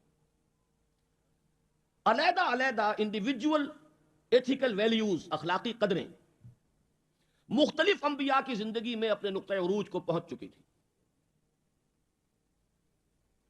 صبر میں حضرت ایوب سے آگے کس کا مقام ہوگا؟ ان کے تو نام کا جز ہے ایوب صابر، محاورہ ہے صبر ایوب. تسلیم میں حضرت اسماعیل سے آگے کون جائے گا جو گردن رکھ رہا ہے، ابا جان چلائیے چھری، ستجدنی انشاءاللہ من الصابرین. سر تسلیم خم ہے جو مزاج یار میں آئے، اس سے کوئی اونچا مقام ہوگا؟ استقامت میں حضرت نوح سے آگے کوئی جا سکتا ہے؟ 950 برس کس پر آئے؟ 950 برس. فَلَبِثَ فِيهِمْ أَلْفَ سَنَةٍ إِلَّا 50 عاما. دعوت اور تبلیغ میں استقامت سے اس سے آگے تو کوئی مقام ممکن نہیں. غیرت اور حمیت اور جلال دین کے لیے حضرت موسیٰ سے آگے کون جائے گا؟ زہد اور لذات دنیا سے کنارہ کشی میں حضرت مسیح اور حضرت یحییٰ سے آگے کون سا مقام ہے؟ اب کمی کون سی تھی؟ یہ ہے بات سوچنے کی. پھر اتمام کس کا کیا حضور نے؟ یہ اتمام ہے جامعیت کا اتمام. ان تمام اقدار کو جمع کر کے ایک بہترین گلدستہ توازن اعتدال کے ساتھ ان سب کو ایک شخصیت میں جمع کر دینا، یہ ہے وہ اتمامی اور تکمیلی شان جو محمد الرسول اللہ صلی اللہ علیہ وسلم کی ہے اس میدان میں. زہد بھی ہے لیکن ازواج مطہرات بھی ہیں، نکاح بھی ہے. وہ زہد نہیں ہے کہ جو رہبانیت والا زہد ہو. حضرت عائشہ کی شہادت ہے کہ حضور بیٹھے ہوتے تھے ہمارے مابین اور پیار اور محبت کی باتیں ہوتی تھیں. وہ زاہد خشک کا معاملہ نہیں تھا حضور کا. حضور نے خود فرمایا مجھے تمہاری اس دنیا سے 3 ہی چیزیں پسند ہیں، ان میں سے ایک عورت کا ذکر کیا. کوئی حجاب نہیں، جو فطرت ہے جو اللہ نے بنائی ہے. بھرپور آئلی زندگی بسر کی ہے اور بہت محبت کرنے والے اور محبت دینے والے شوہر تھے محمد صلی اللہ علیہ وسلم. لیکن جیسے ہی اذان کی آواز آتی تھی ایسے اٹھ کر چلے جاتے تھے کہ جیسے ہم سے کوئی تعلق ہی نہیں، سروکار ہی نہیں، ہم سے واقف ہی نہیں کہ ہم کون. یہ ہے وہ درمیانے قار دریا تختہ بندم کردئی بازمی گوئی کے دامن تر مکن ہوشیار باش. اچھا دیکھیے یاد آ گیا ہے، آپ کی بھی طبیعت اس وقت جو ہے میں تو دیکھ رہا ہوں آمادگی ہے، وقت کچھ زیادہ بھی صرف ہو جائے تو کوئی حرج نہیں. رجم کا ایک واقعہ ہو رہا ہے حضرت مسیح کی زندگی میں. وہ میری مگدلین پڑھا ہوگا آپ نے، زانیہ تھی، جرم ثابت ہو گیا، اسے رجم کرنے کے لیے لے کے جا رہے تھے. شور مچا ہوا تھا، حضرت مسیح بھی گزر رہے تھے. کیا معاملہ ہے؟ یہ ہے. فرمایا ٹھیک ہے چلو، خود بھی چلے. اب جب اسے باندھ دیا گیا اب کھڑے ہو کے فرمایا ٹھیک ہے قانون ہے رجم کا اور یہ شریعت موسوی کا حکم ہے، رجم ہونا چاہیے، لیکن اس کو پہلا پتھر وہ مارے جس نے خود کبھی زنا نہ کیا ہو. میں کہتا ہوں حیرت ناک بات ہے یہ کہ اتنی شرافت ان لوگوں میں تھی کہ ایک ایک جو ہے وہاں سے کھسکنا شروع ہو گیا، مجمع چھٹ گیا. یہ ایک رخ ہے زندگی کا. حضور کی شخصیت میں اب آپ کو 2 رخ جمع ملیں گے. وہ غامدیہ خاتون آئی ہے اور اس نے کہا حضور مجھ سے وہ خطا ہو گئی ہے، مجھے پاک کر دی. حضور نے پوچھا کہ کہیں کوئی حمل تو نہیں ہے؟ جی حمل بھی ہے. تو جاؤ، جرم تمہارا ہے، اس جان کا کیا جرم ہے جو تمہارے پیٹ میں ہے؟ وضع حمل کے بعد آنا. اب آئی ہے وہ وضع حمل کے بعد، بچہ گود میں ہے. حضور وہ مرحلہ طے ہو گیا، مجھے پاک کر دیجئے، رجم کر دیجئے، میں پاک ہو جاؤں، دنیا کی سزا میں بھگت لوں گی، آخرت میں اللہ مجھے بچا. فرمایا ابھی تو اس بچے کی زندگی تمہارے ساتھ وابستہ ہے، جاؤ دودھ پلاؤ. کچھ دنوں کے بعد پھر آئی ہے، بچے کے ہاتھ میں روٹی کا ٹکڑا ہے، کھا رہا ہے. فرمایا ہاں ٹھیک ہے لے جاؤ اس کو رجم کر دو، اللہ کا حکم ہے. لا تاخذکم رافت فی دین اللہ ولا تاخذکم بہما رافت فی دین اللہ. اللہ کا حکم ہے، کرنا ہوگا، چاہے اپنے سینے پر پتھر رکھنا پڑے، اب رجم کرنا ہوگا. لیکن جب رجم ہو گیا ہے اور وہ خاتون جو ہے ان کا انتقال ہو گیا، کسی کی زبان سے نکل گیا کتنی بے حیا عورت تھی، حضور نے ڈانٹ دیا نہیں اس عورت نے وہ توبہ کی ہے کہ اگر تمام مدینے والوں پر تقسیم کر دی جائے تو سب کی نجات کا ذریعہ بن جائے. یہ توازن ہے اصل. حکم رب کا نفاذ بھی ہے، اس میں اپنی ذاتی شفقت کو آڑے نہیں آنے دینا ہے، لیکن یہ نہیں ہے کہ اس سے کوئی سوء ظن ہو. مریض سے دشمنی نہیں ہوتی، مرض سے دشمنی ہوتی. مریض سے تو ہمدردی ہوتی اور اس نے تو وہ توبہ کی ہے. بہرحال انفرادی سطح پر میں نے ایک تو عرض کیا کہ اسوہ محمدی کی جامعیت کبریٰ. نمبر 2 اخلاقی میدان میں تکمیل، یعنی تمام جتنی اخلاقی اقدار ہیں بلند اور اعلیٰ ان کا مجموعہ حسین گلدستہ جس میں ہر شے اپنے اپنے مقام پر صحیح توازن اور اعتدال کے ساتھ ہے. یہ ہے خاص معاملہ محمد الرسول اللہ صلی اللہ علیہ وسلم. دوسرا اسوہ حضور کا وہ میں بیان کر چکا ہوں، ایک ماڈل پیش کر دیا نوع انسانی کے لیے. ایک ماڈل، وہ نظام قائم کیا، کس نے کیا؟ محمد الرسول اللہ نے کیا صلی اللہ علیہ وسلم. اگرچہ یہ نوٹ کر لیجئے کہ اس ماڈل کا جو اصل ہے دور وہ ہے دور فاروقی. یہاں بھی کہیں آپ یہ نہ کہیں توہین کر رہا، دور نبوی نہیں ہے اس کا ماڈل. کیوں؟ حضور کی حیات طیبہ میں تو ابھی انقلابی عمل جاری تھا. ریولوشنری پروسیس تھا اپنے پورے جوبن کے اوپر، نظام قائم ہوا اور آپ کا انتقال ہو گیا، بلکہ آپ نے خود چوز کیا ہے۔ اللہم فی الرفیق الاعلی، اے اللہ بس میرا کام پورا ہو گیا، اب میں مزید یہاں رہنے کو تیار نہیں۔ خود خطبہ دیا آپ نے۔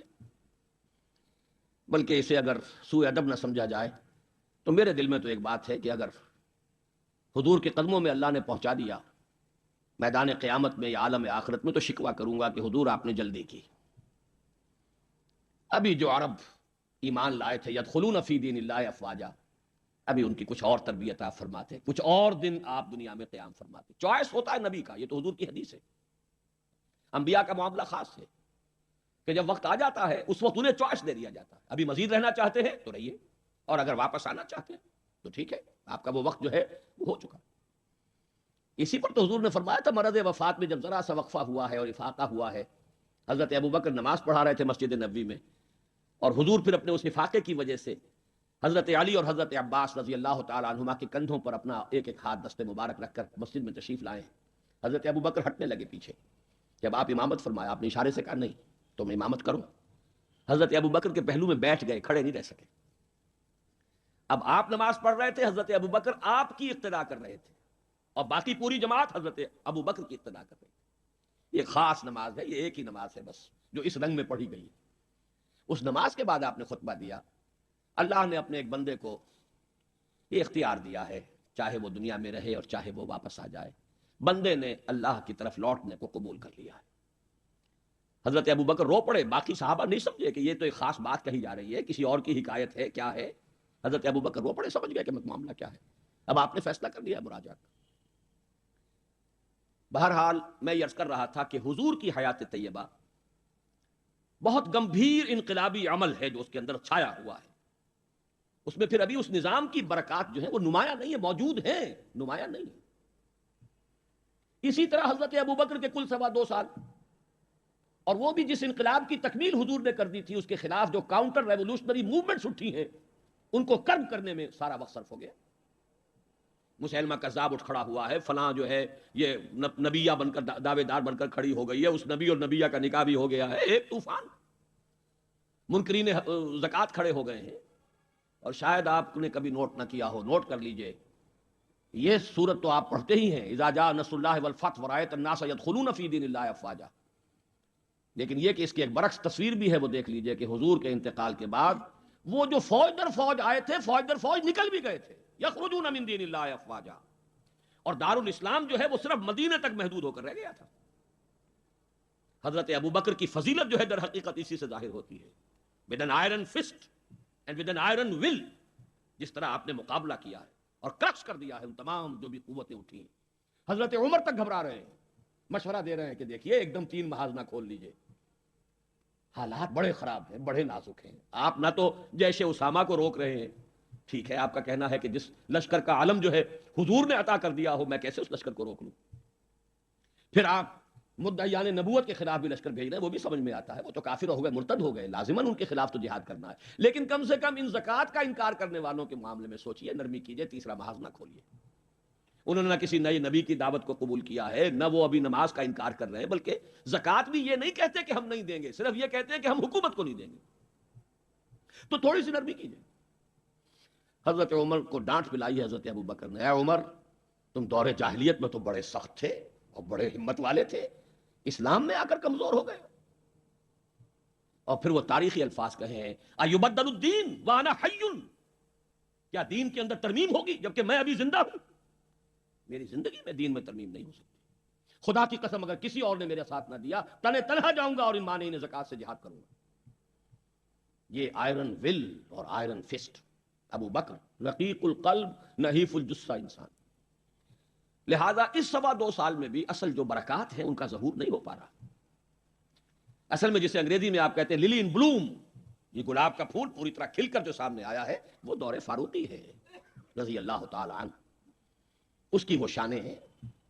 وہ سفیر کا واقعہ سنا چکا ہوں، حریت کا معاملہ دیکھیے کہ سعد ابن ابی وقاص کے بارے میں پرچہ نویس نے اطلاع دی ہے ایران سے، گورنر ہے ایران کے حضرت سعد ابن وقاص، اور گورنر اس لیے ہیں کہ خود فاتح ایران ہیں، یہ ریوڑیوں کی طرح بٹی ہوئی گورنریاں نہیں ہے کہ اس کو دے دو اس کو دے دو، جس کو چاہو دے دو، خود فاتح ایران سعد ابن ابی وقاص، اور آدمی کون ہے وہ؟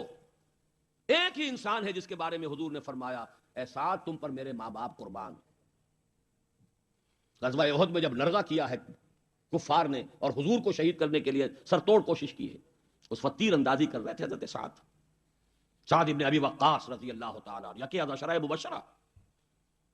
اس وقت حضور نے کہا تھا تیر چلائے جاؤ اے سعد، تم پر میرے ماں باپ قربان۔ وہ سعد ہیں کہ پرچہ نویس نے اطلاع دی ہے کہ سعد نے اپنے گھر کے باہر ایک ڈیوڑی بنا لی ہے، دربان کھڑا کر دیا ہے، حضرت بلال کو بھیجا ہے، خط میں ڈانٹ دی ہے، لیکن بلال کو حکم تھا کہ پہلے جا کر ڈیوڑی کو آگ لگا دینا پھر یہ خط دینا سعد کو۔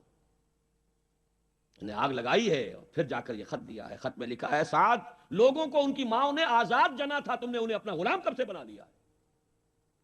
حریت کا اس سے اونچا تصور کوئی ہوگا؟ ایک عورت ٹوک رہی ہے، عمر جی محمد عورت تھی، یہ کیا تم نے حکم نافذ کیا ہے کہ مہر اس سے زیادہ نہیں ہوگا؟ ہمارے جس حق پر اللہ نے کوئی حد نہیں لگائی، تم کون ہوتے ہو حد لگانے والے؟ قرآن کی آیت ہے وَآتَيْتُمْ إِحْدَاهُنَّ قِنْطَارًا، تم نے اگر اپنی کسی بیوی کو ڈھیروں دیا ہو سونا تب بھی واپس نہیں لے سکتے۔ جب قرآن نے ڈھیروں سونے تک کی اجازت دی ہے، تم کون ہوتے ہو اس کے اندر ترمیم کرنے والے؟ عمر وہیں کہتے ہیں آج ایک بڑھیا نے عمر کو دین سکھایا اور آرڈیننس واپس۔ حریت، احتساب، تنقید، مساوات، اگر یہ کچھ چڑیاؤں کے نام ہیں، ہمارے لیے تو یہ چڑیاں ہیں، ان کا ہے، صرف شکلیں ہیں، نام ہیں، حقیقت کہیں نہیں ہے۔ ان تمام چیزوں کی بتمام و کمال حقیقت دیکھنی ہو تو حضرت فاروق کا دور، بیت المقدس کا سفر کر رہے ہیں اور ایک اونٹ تقریباً 700 میل کا سفر ہے، کوئی نجی سفر نہیں ہے، کوئی انٹوریج نہیں ہے، کوئی 250 300 400 آدمی ساتھ نہیں ہے، کوئی پورا بوئنگ 747 نہیں لے جایا گیا عمرے کے لیے، ایک اونٹ ایک خادم، اسی اونٹ پر راشن بھی ہے، لہذا بیک وقت 2 آدمی نہیں بیٹھ سکتے، ایک ہی آدمی سواری کر سکتا۔ ایک منزل میں خلیفہ وقت اوپر بیٹھے ہیں اور خادم نکیل پکڑ کر آگے چل رہا ہے، اگلی منزل میں خادم اوپر بیٹھا ہے اور خلیفہ وقت نکیل پکڑ کر چل رہا ہے، اور آخری وقت میں باری اتفاقاً آ گئی خادم کی، اس نے ہاتھ جوڑ دیا کہ خدا کے لیے لوگ کیا کہیں گے، میرے سر ہو جائیں گے۔ فرمایا نہیں الدور دورک، نہیں، باری تمہاری ہے۔ اور اس محاذ پر تھے کون کمانڈر؟ ابو عبیدہ بن الجراح رضی اللہ تعالی عنہ، امین هذه الامہ۔ جب غلغلہ ہوا آ گئے عمر تشریف لے آئے، اب وہ آئے ہیں استقبال کے لیے، دیکھا کپڑے سخت میلے، ننگے پاؤں، درمیان میں کہیں کیچڑ آیا تھا، پیدل چل کے آ رہے تھے تو جوتے بھی ہاتھ میں لے لیے تھے۔ کہا یہ آپ کیا کر رہے ہیں، اپنا حلیہ کوئی درست کیجئے، یہ بڑا متمدن ملک ہے، بڑے مہذب لوگ ہیں یہ شام کے لوگ، کیا کہیں گے؟ ڈانٹ پلائی ہے حضرت ابو عبیدہ کو بھی۔ نحن قوم اعزنا اللہ بالاسلام، اے ابو عبیدہ کیا ہو گیا ہے تمہیں؟ ہم وہ لوگ ہیں کہ ہمیں جو عزت اللہ نے دی ہے وہ اسلام سے دی ہے، کپڑوں سے نہیں دی ہے۔ واقعہ یہ ہے کہ یہ ہے وہ heights by great man reached and kept, یہ مثالیں ہیں، یہ آئیڈیل ہے، یہ اسوہ ہے، اور اس میں کمال عمر کا نہیں ہے، کمال محمد الرسول اللہ کا ہے صلی اللہ علیہ وسلم۔ درخت اپنے پھل سے پہچانا جاتا ہے، عمر تو درخت کا پھل ہے، ابو بکر اس درخت کے پھل ہیں، صحابہ کرام اس شجرہ طیبہ کے برگو بار ہیں، اس وقت تو محمد کا ہے صلی اللہ علیہ وسلم۔ لیکن اب آگے آئیے، اسوے کی تیسرا حصہ ہے اسوہ کا، اور یہ نوٹ کر لیجئے جس مقام پر یہ آیت وارد ہوئی ہے سورہ احزاب میں، پہلے تو میں نے آپ کو بتایا سورہ احزاب ہی میں وہ آیت لی ہے جس میں اسوہ خواتین کے لیے حضور کے ازواج مطہرات، لیکن یہ آیت کہاں آئی ہے پرٹیکولرلی؟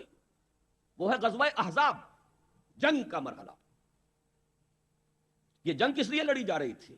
غلبہ دین کے لیے، لِیُظْهِرَهُ عَلَى الدِّینِ كُلِّهِ۔ چھاپڑا صاحب سے آپ نے وہ سورہ صف کی آیات سن لی ہیں، کاش کہ وہ ایک آیت اور شامل کر دیتے اس سے پہلے، اس لیے کہ اس وقت کا جو دنیا کا نقشہ ہے وہ اس آیت میں یریدون لیطفئوا نور اللہ بافواہہم، یہ چاہتے ہیں کہ اللہ کے نور کو، اللہ کے اس نور کو اپنی منہ کی پھونکوں سے بجھا دیں، واللہ متم نورہ ولو کرہ الکافرون، اور اللہ تو اپنے نور کا اتمام فرما کر رہے گا چاہے کافروں کو کتنا ہی ناگوار ہو۔ هو الذی ارسل رسولہ بالہدی ودین الحق لیظہرہ علی الدین کلہ ولو کرہ المشرکون۔ اس کا ترجمہ آپ سن چکے ہیں، وہ یہ اللہ جس نے بھیجا اپنے رسول کو الہدا اور دین حق دے کر تاکہ غالب کریں اس کے کل دین پر، پورے کے پورے نظام زندگی پر، تمام کے تمام نظاموں پر، دینوں پر، چاہے مشرکوں کو کتنا ہی ناگوار ہو۔ اسی کے لیے جہاد کی پکار ہے، هل ادلکم علی تجارۃ تنجیکم من عذاب الیم تؤمنون باللہ ورسولہ وتجاہدون فی سبیل اللہ باموالکم وانفسکم. اسی کے لیے قتال کی ترغیب ہے. یہ اس پہلے حصے میں ہے. ان اللہ یحب الذین یقاتلون فی سبیلہ صفا کانہم بنیان مرصوص. تو حضور کا ایک اسوہ تو پوری نوع انسانی کے لیے ہے، وہ ماڈل جو آپ نے دکھا دیا، قائم کر کے نظام کی ایک مثال دنیا کے سامنے پیش کر دی. یہ ممکن ہے، قائم ہو سکتا ہے، یہ کہانی نہیں ہے، یہ تو تاریخ کا نصف النہار ہے. 5000 برس قدیم بات ہوتی تو کہتے پتہ نہیں ڈھکوسلا ہے، ہوا بھی ہے کہ نہیں ہوا. یہ تو عین ہسٹوریکل ایرا ہے، تاریخی حقائق ہیں، پوری دنیا مان رہی ہے. روز روشن نصف النہار پر سورج تاریخ کا ہے، جبکہ محمد الرسول اللہ صلی اللہ علیہ وسلم نے یہ ماڈل پیش کیا جس کا کہ اقرار اور اعتراف دشمن کر رہے ہیں. تو وہ اسوہ تو ہے پوری نوع انسانی کے لیے. میں نے آپ کو نوٹ کرایا تھا لقد کان لکم. وہ اسوہ جو اس امت کے لیے ہے وہ کون سا اسوہ ہے؟ وہ اسوہ ہے وہ طریقہ کار جس سے کہ آپ نے وہ انقلاب برپا کیا. کیسے قائم کیا؟ منہج کیا تھا، منہاج کیا تھا، طریقہ کار کیا تھا، پہلے کیا کیا تھا، پھر کیا کیا تھا، اگلا قدم اٹھایا تو کیوں اٹھایا، پہلے نہیں اٹھایا تو کیوں نہیں اٹھایا تھا. کیا سبب ہے کہ مکے میں حکم دیا جا رہا ہے چاہے تمہارے ٹکڑے اڑا دیے جائیں، تمہیں زندہ آگ کے اندر جلا دیا جائے، تب بھی تم ہاتھ نہیں اٹھاؤ گے. کفو ایدیکم، اپنے ہاتھ بندھے رکھو. نو ریٹیلیشن، نو ریونج، کوئی انتقام نہیں، کوئی قصاص نہیں. آئے گا وہ وقت جب تمہارے ہاتھ کھول دیے جائیں گے. نغمہ ہے بلبل شوریدہ تیرا خام، ابھی اپنے سینے میں اسے اور ذرا تھام، ابھی اپنے ہاتھ رو کے رکھو، چاہے تمہارے جسم کے ٹکڑے کر دیے جائیں. کیا وجہ؟ پھر کیا وجہ ہے؟ ہاتھ کھل گئے، کیوں کھل گئے؟ فیصلہ کن چیز کون سی تھی؟ ہاتھ بندھے ہوئے تھے تو کیوں بندھے ہوئے تھے؟ کھلے تو کیوں کھلے؟ کب کھلے؟ کس تبدیلی کی وجہ سے کھلے؟ کیا وجہ ہے کہ سن 6 میں صلح حدیبیہ کر رہے ہیں اور بظاہر گر کر اور دب کر رہے ہیں، ہر مسلمان کا خون کھول رہا ہے.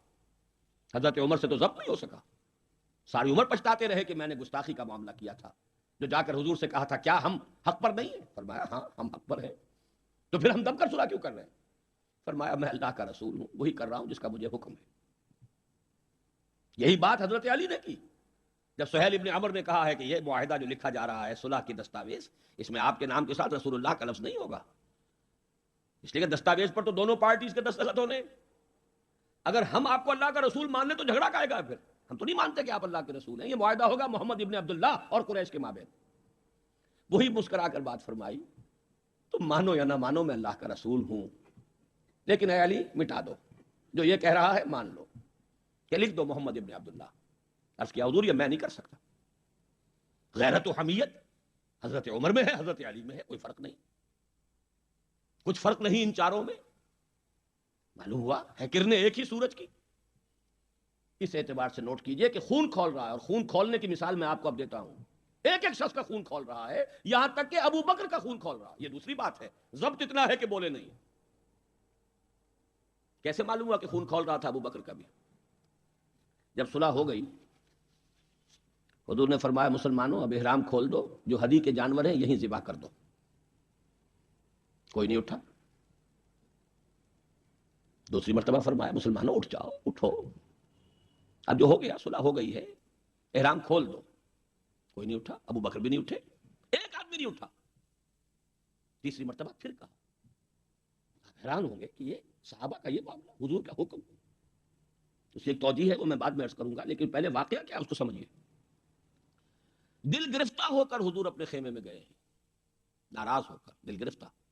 حضرت ام سلمہ تھا ساتھ تھی رضی اللہ تعالیٰ، بڑی مدبر خاتون، بہت مدبر خاتون. جا کر کہا ہے کہ مسلمانوں کا یہ حال ہے سب کا. میں نے 3 مرتبہ کہا ہے، کوئی نہیں اٹھ رہا. حضرت ام سلمہ نے مشورہ دیا حضور آپ کسی سے کچھ کہیے نہیں، اپنا احرام کھول دیجئے، قربانی دیجئے. اب آئے ہیں، آ کر اپنا احرام کھول دیا، قربان. اب سب اٹھ گئے، سب نے قربانیاں دے دی. میرے ذہن میں اس کی تعویل یہ ہے کہ لوگ منتظر تھے. اسے کہا جاتا ہے فلسفے میں حالت منتظرہ. پتہ نہیں حضور ہمارا امتحان تو نہیں لے رہے، یہ احرام کیسے کھول دیں بغیر عمرہ کیے. یہ کوئی اللہ اور اس کے رسول کی طرف سے ہماری غیرت و حمیت کا امتحان تو نہیں ہے. اس سسپینس میں تھے. جب دیکھا کہ حضور نے تو کھول دیا احرام، قربانی دے دی، اب گویا کہ کوئی شک اور شبے کی بات نہیں رہی کہ یہی منشاء نبوت ہے، یہی حکم ہے. لہذا کوئی ایک بھی نہیں تھا کہ جو پیچھے رہ گیا. لیکن میری گفتگو اس وقت اس مرحلے پر تھی کہ قابل توجہ ہے یہ بات. 2 سال قبل سن 6 میں حضور صلی اللہ علیہ وسلم بظاہر گر کر دب کر صلح کر رہے ہیں، اور 2 سال کے بعد قریش کا سردار آ کر ابو سفیان خوش آمدیں کر رہے ہیں. اس لیے میں ادب کا اس سے نام لوں گا کہ ایمان لے آئے بعد میں، صحابی ہیں. خدا کے لیے ہماری طرف سے خطا ہوئی ہے، ہمارے ایک قبیلے نے، ہمارے حلیف قبیلے نے صلح کو توڑا ہے، رینیو کر دیجئے، دوبارہ وہ ٹریٹی ہو جائے، دوبارہ معاہدہ ہو جائے. حضور نہیں سن رہے، سفارش سے کرا رہے ہیں، حضرت علی سے کرا رہے ہیں، فلاں سے کرا رہے ہیں. خدا کے لیے سفارش کرو، منواؤ. ابو سفیان بڑے مدبر انسان، انہیں پتا تھا اب ہمارے اندر طاقت نہیں ہے، اب ہم مقابلہ نہیں کر سکتے محمد کا. 2 برس جو حضور کو مل گئے، اس میں جو آپ نے پھر اپنی دعوت اور جو تنظیم اور تربیت کے مراحل جس تیزی کے ساتھ آگے بڑھائے ہیں. خیبر فتح کر لیا، اتنی بڑی فتح. صلح حدیبیہ کے فوراً بعد جب اندرون ملک عرب کوئی اندیشہ نہیں رہا، سیدھے آپ نے تیر کی طرح رخ کیا خیبر کا، اور وہ گڑھ اور قلعہ جو ہے یہود کا، اس کو پاش پاش کر دیا. اب طاقت اتنی ہو چکی تھی کہ ابو سفیان کو معلوم تھا we are no match to Muhammad now صلی اللہ علیہ وسلم. اس لیے بلکہ اس میں بھی واقعہ سن لیجئے. حضرت ام حبیبہ ابو سفیان کی بیٹی ہے، حضور کے نکاح میں ہے. معلوم ہوا کہ دس از the nearest approach. اس سے زیادہ سفارش اور کون سی ہوگی؟ اپنی بیٹی جو ہے خود نبی کے گھر میں. بڑی امیدیں لے کر گئے ہوں گے ابو سفیان. حضرت ام حبیبہ کے حجرے میں جب گئے، چارپائی پر بیٹھنے لگے تھے، انہوں نے کہا ابا جان ذرا ٹھہریے. بستر بچھا ہوا تھا، اس کو طے کر دیا کہ اب بیٹھیے. اب یہ قریش کا سردار، مکے کا چیف، پوچھتے ہیں بیٹی یہ بستر میرے لائق نہ تھا یا میں اس بستر کے لائق نہ تھا؟ فرمایا ابا جان آپ اس بستر کے لائق نہیں ہیں، یہ محمد الرسول اللہ کا بستر ہے. آپ مشرک ہیں، کافر ہیں، نجس ہیں. تو میں یہ کہا کرتا ہوں کہ کیا ان کو خیال رہا ہوگا کہ کیا سفارش کے لیے اس بیٹی سے کہے جن کا معاملہ، جس کا طرز عمل یہ ہے. لیکن قابل غور ہے، سیرت پر اس اعتبار سے غور نہیں ہوا ہے. اول تو سیرت کے جلسوں میں تو یہ باتیں ہوتی نہیں، تو پتہ نہیں آپ کیسے سن رہے ہیں بیٹھ کر. ورنہ تو زلفوں کی بات ہونی چاہیے، کالی کملی کی بات ہونی چاہیے، سایہ تھا یا نہیں تھا یہ بحث ہونی چاہیے، نور تھے کہ بشر تھے اس پر ہونی چاہیے دھواں دھار تقریر. یہ چیزیں جو میں کہہ رہا ہوں یہ تو سیرت کے موضوعات میں سے شماری نہیں ہوتے. لیکن یہ کہ جلسوں کو چھوڑیے، کتابوں میں نہیں ہے. جس کو میں کہہ رہا ہوں فلسفی آف دی سیرہ، یہ سیرت کا فلسفہ ہے. ایک سیرت ہے، جیسے آپ کو معلوم ہے ایک تاریخ ہے، ایک تاریخ کا فلسفہ ہے. History and philosophy of history, they are 2 different subjects. ہسٹری میں واقعات آئیں گے، یہ ہوا یہ ہوا یہ ہوا یہ ہوا. فلسفہ بحث کرتا ہے انڈر کرنٹس کیا تھے، اسباب کیا تھے، کوئی جیتا تو کیوں جیتا، کوئی ہارا تو کیوں ہارا. Rise and decline of Roman empire, rise ہوئی تو کیوں ہوئی، ڈکلائن ہوا تو کیوں ہوا. فلسفہ اس کا نام ہے. تو فلسفہ سیرت یہ ہے کہ وہ جو منہج انقلاب ہے اس کے مراحل کیا ہیں سیرت النبی میں. ورنہ تو ان چیزوں کو تضادات کہا جائے گا. کیا یہ تضاد نہیں ہے جس کو ٹوائنبی نے ایک جملے کے اندر، بڑا زہر میں بجھا ہوا جملہ ہے، لیکن آپ کو معلوم ہے اس دور کا سب سے بڑا فلسفی تاریخ کا ایک جملے میں کاٹ کر دی ہے سیرت کی. محمد failed as a prophet but succeeded as a statesman. نقل کفر نہ باشد. محمد ایک نبی کی حیثیت سے تو ناکام ہو گئے، ایک مدبر اور سیاستدان کی حیثیت سے کامیاب ہوئے. اس لیے کہ مکے والا محمد جو ہے صلی اللہ علیہ وسلم وہ تو نبی نظر آ رہا ہے. دعوت، تبلیغ، گلی گلی، کوچے کوچے، پتھر کھا کر بھی دعائیں دے رہے ہیں، گالیاں کھا کے بے مزہ نہ ہوا. یہ سارا طرز عمل نبیوں کا یہی طرز عمل ہوتا ہے. مسیح کا یہی تھا، یحییٰ کا یہی تھا. لیکن وہاں تو ناکام ہو گئے. کامیاب تو مدینے میں ہوئے. مدینے والا تو شہ سوار ہے، مدینے والے جو ہے وہ تو سپہ سالار ہے، مدینے والا جو ہے وہ تو سیاستدان ہے، ڈپلومیٹ ہے. اگر برا سنس نکال دیں ڈپلومیٹ کے لفظ میں سے، سیاستدان، مدبر. Muhammad failed as a prophet, succeeded as a statesman. اور یہی در حقیقت منٹگومری واٹ نے اسی جملے کی شرح لکھی ہے 2 والیومز میں. Muhammad at Mecca, Muhammad at Medina. Contrast دکھانے کے لیے کہ مکے والا محمد اور ہے، مدینے والا محمد اور ہے صلی اللہ علیہ وسلم. وفداہ آباؤنا و امہاتنا. اور ان کو بلایا گیا تھا سیرت کانفرنس میں، مرکزی سیرت کانفرنس. اس لیے کہ اس نے محمد ایٹ مدینہ میں واقعہ یہ ہے کہ کوئی لفظ چھوڑا نہیں تعریف والا جو نہ کر دیا حضور کا. دور اندیشی، معاملہ فہمی، تدبر، فراست، انسان شناسی، موقع شناسی.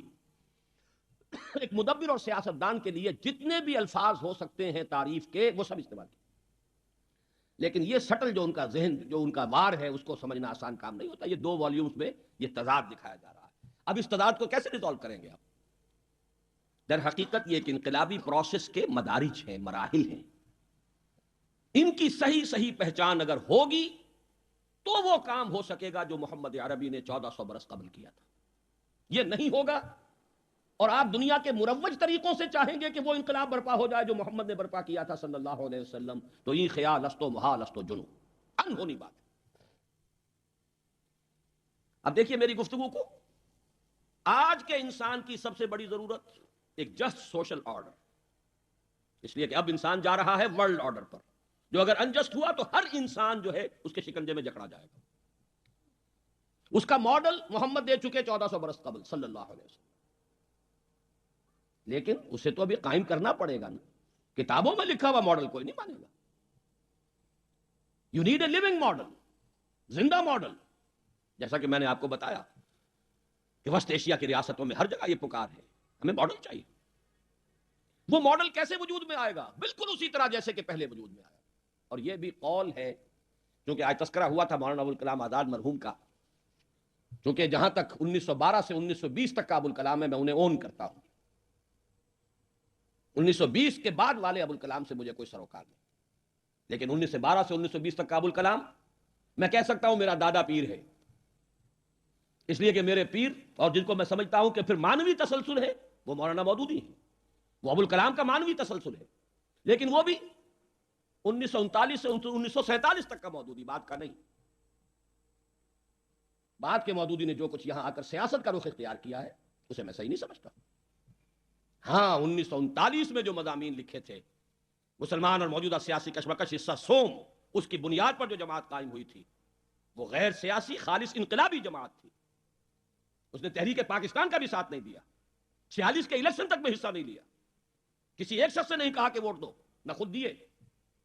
وہ ایک ریولیوشنری پارٹی تھی، جبکہ پاکستان میں آ کر وہ ایک پولیٹیکل پارٹی بن گئی، اسلام پسند قومی سیاسی جماعت، جبکہ اس سے پہلے وہ اصولی اسلامی انقلابی جماعت تھی.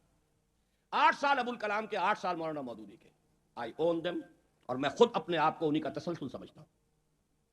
اسی اعتبار سے ابوالکلام کی بات سنا رہا ہوں. 1912 میں انہوں نے یہ قول الہلال میں لکھا، اسے منسوب کیا حضرت امام مالک رحمہ اللہ سے، امام مدینہ، کہ ان کا یہ قول ہے لا يصلح آخر هذه الامہ الا بما صلح به اولها. اس امت کے آخری حصے کی اصلاح نہیں ہو سکے گی مگر اسی طور پر، اسی طریقے سے، اسی منہاج سے جس سے کہ پہلے حصے کی اصلاح ہوئی تھی. بلکہ ایک صاحب ہیں قاضی محمد حمید فضلی، خانقاہ فضلیہ شیر گڑھ ضلع مانسہرہ میں، چند سال قبل ان کے میرے پاس پھر خطوط آئے جب میں نے یہ قول ابوالکلام کے حوالے سے امام مالک کی طرف منسوب کر کے شائع کیا تھا میثاق میں. انہوں نے کہا نہیں، میری تحقیق یہ ہے کہ یہ قول ابو بکر ہے رضی اللہ تعالی عنہ، اور امام مالک بھی اس کے ناقل ہیں. تھوڑا سا لفظی فرق ہوا ہے، انہوں نے وہ روایات بھی دے دی. بہرحال یہ جان لیجئے کہ اب ہمارے لیے جو سب سے بڑا ماڈل جو ہے سیرت النبی کا، وہ منہج انقلاب نبوی ہے. کیسے برپا کیا؟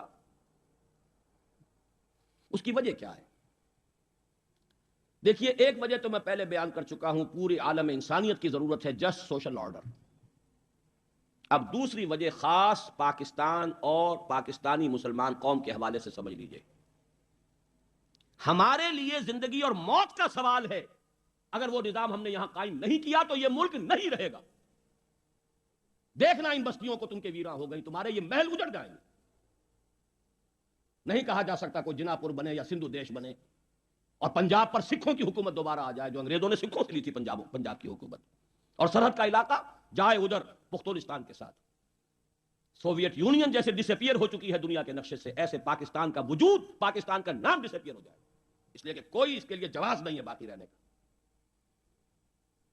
میں نے پوری تفصیل کے ساتھ آج سے 5 6 7 سال قبل جو مضامین لکھے تھے، اخبار میں بھی چھپے، اور پھر استحکام پاکستان کے نام سے کتاب ہے. کوئی شخص، میں چیلنج کرتا ہوں کہ ثابت کرے کہ اس میں کوئی غلطی ہے. اس ملک کا کوئی جواز نہیں رہے گا، کوئی شے اس کو سہارا دینے والی نہیں ہے. کوئی نسلی قومیت، اس کو قومی عصبیت جو ہے اس کو ایک نہیں رکھ سکتی. قومی عصبیتیں ہوں گی یہ پھٹ جائے گا. کوئی ایک لسانی عصبیت اس کو قائم رکھنے والی نہیں ہے. لسانی عصبیت آئے گی یہ ٹوٹ جائے گا. پھر آپ صرف اگر یہ کہیں کہ صرف ایک وطنی قومیت اس کو سہارا دے دے، ناممکن. اس لیے کہ وطنی قومیت کی تو نفی پر آپ نے یہ ملک بنایا تھا. کانگریس سے جھگڑا کیا تھا؟ کانگریس کا موقف یہ تھا کہ ہندوستان میں بسنے والے ہندو، مسلمان، پارسی، سکھ، عیسائی سب ایک قوم ہے. ہم نے کہا نہیں، ہماری قومیت کی بنیاد مذہب پر ہے. اپنی ملت پر قیاس اقوام مغرب سے نہ کر، خاص ہے ترکیب میں قوم رسول ہاشمی. اور اس دور میں میں اور ہے جام اور ہے جم اور، ساقی نے بنا کی روش لطف و ستم اور، تہذیب کے آزر نے ترشوائے صنم اور، مسلم نے بھی تعمیر کیا اپنا حرم اور، ان تازہ خداؤں میں بڑا سب سے وطن ہے، جو پیرہن اس کا ہے وہ مذہب کا کفن ہے.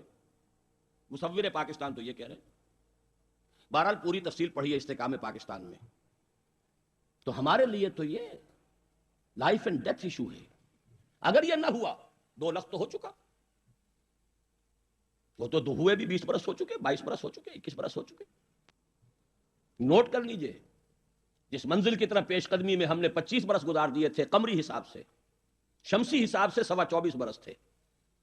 اگست 47 سے اور دسمبر 71 تک، قمری حساب سے 25 برس. اللہ نے کوارٹر آف اے سینچری کی مہلت دی اور پھر وہ کوڑا پیٹ کے اوپر مارا ہے. 93,000 کڑیل جوان، عام سپاہی سے لے کر کپتانوں اور لفٹینوں اور میجروں اور کرنیلوں اور جرنیلوں اور ٹائیگر سمیت اس ہندو کے قیدی بنے جس پر کہ 800 برس یا 1000 برس یا کم سے کم 600 برس آپ نے حکومت کی تھی. بنے کہ نہیں بنے؟ اور بھیڑوں بکریوں کی طریقے سے انہیں ٹرکوں میں لاد کر مدھیہ پردیش، کہاں بنگلہ دیش اور کہاں مدھیہ پردیش، ان ٹرکوں میں گئے کہ نہیں گئے؟ بدترین کوڑا تھا عذاب کا. یاد ماضی عذاب ہے یار، اب چھین لے مجھ سے حافظہ میرا. بھول جانے میں عافیت ہے، ورنہ رات کی نیند حرام ہو جائے. اس سے زیادہ سخت کوڑا پیٹھ پر برسے گا. لہذا ہمارے لیے یہ معاملہ ایک تو ہے نوع انسانی کی بھلائی کے لیے، جسٹ ورلڈ آرڈر کے لیے، ہم بھی اسی کا جز ہیں. اگر ایک عالمی سطح پر ایک منصفانہ نظام قائم ہو جائے گا ہم بھی بہرہ اندوز ہوں گے، ہمیں بھی فائدہ پہنچے گا. ظالمانہ نظام آ جائے گا ہمارا خون یہاں سے چوسا جائے گا. چینلز بنے ہوئے ہیں، لیکن ہمارا تو قومی وجود، ہمارے ملک کا وجود اس کے ساتھ ہے کہ یہاں پر وہ اسلام آئے. تو اصل مسئلہ ہے آئے کیسے؟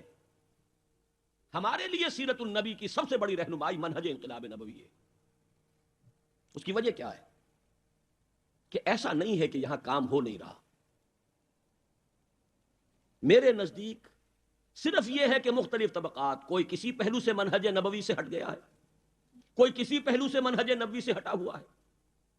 اور جب تک یہ سب کے سب نہیں آ جائیں گے اس مرکز کے گرد، اسی میں آ کے جمع نہیں ہو جائیں گے، یہ منزل سر نہیں ہوگی.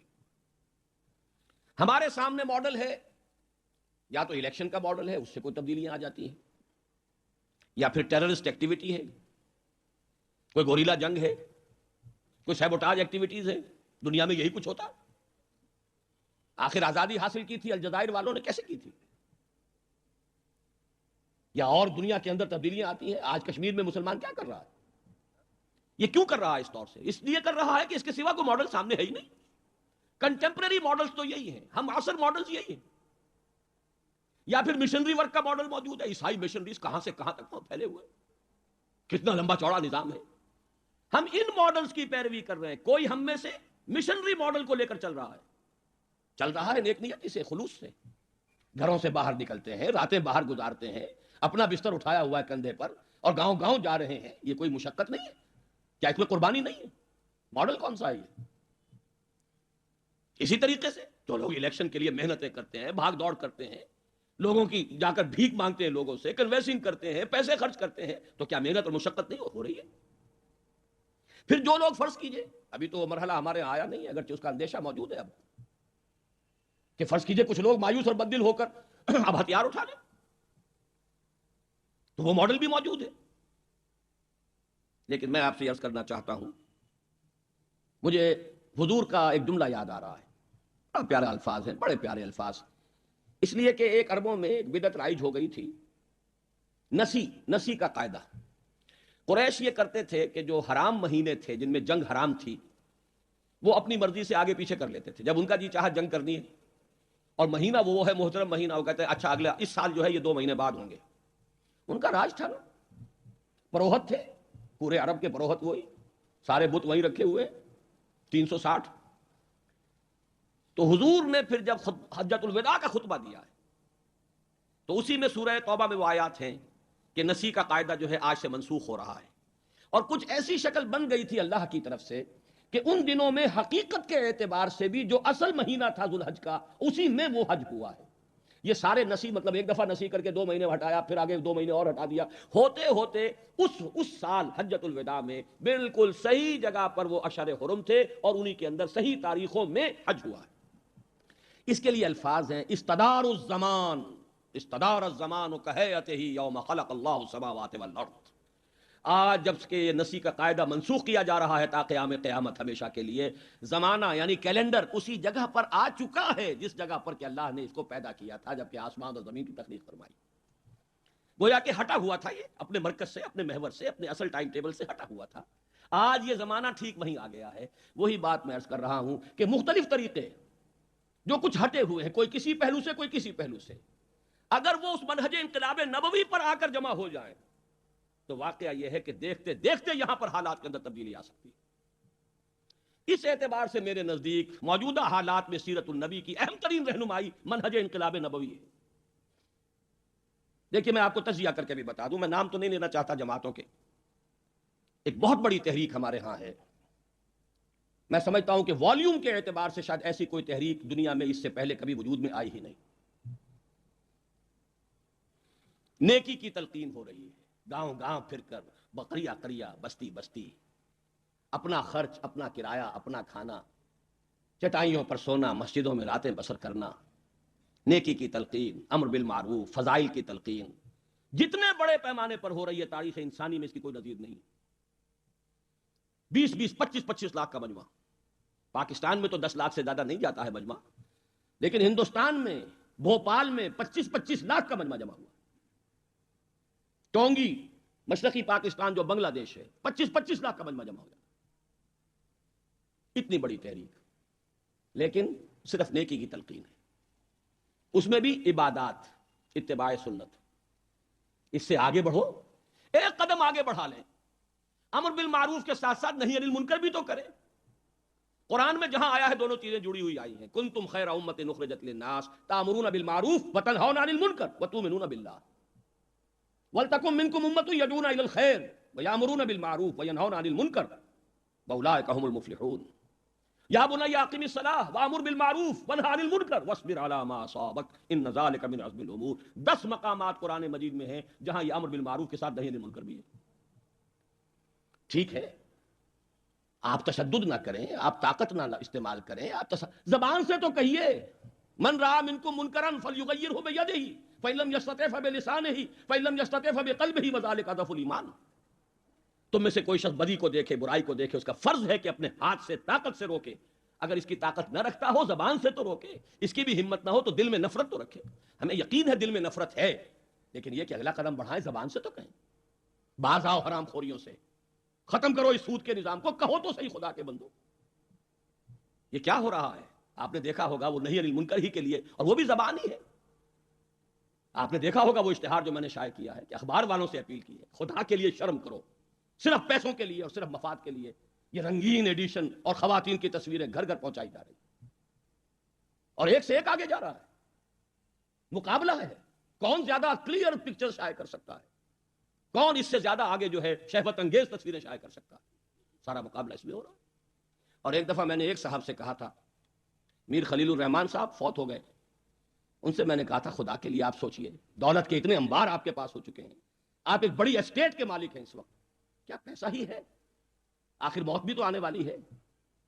میں نے دیکھا تھا ان کے چہرے پر اس وقت آثار تھے، میں نے محسوس، جس زمانے میں جنگ میں میرے مضامین چھپ رہے تھے ان سے کچھ ملاقاتیں ہوتی تھی، استحکام پاکستان پہلے جنگی میں تو چھپا تھا، تو جب یہ رابطہ ہوا میں نے کہا کم سے کم مجھے تو کہنے کا حق ادا کرنا چاہیے، مجھے امید تھی کہ کچھ سوچیں گے، لیکن نہیں۔ مجید نظامی صاحب سے بات کی، انہوں نے کہا میں کیا کروں جب تک کہ سب نہ کرے، اور ایک بڑی دکھ کی بات انہوں نے کہی، یہ بات کسی اور نے نہیں کہی، انہوں نے کہا کسی خبر میں کسی سیاسی جماعت کے خلاف اگر کوئی ایسا مضمون یا کوئی ایسی خبر شائع ہو جائے کسی اخبار میں جو انہیں پسند نہ ہو تو توڑ پھوڑ کر جو ہے تہس نہس کر دیتے ہیں۔ آج تک کسی نے اس موضوع پر کوئی مظاہرہ بھی کیا؟ یہ مجید نظامی صاحب کا قول ہے، یہ آج سے کئی سال پہلے کی بات ہے.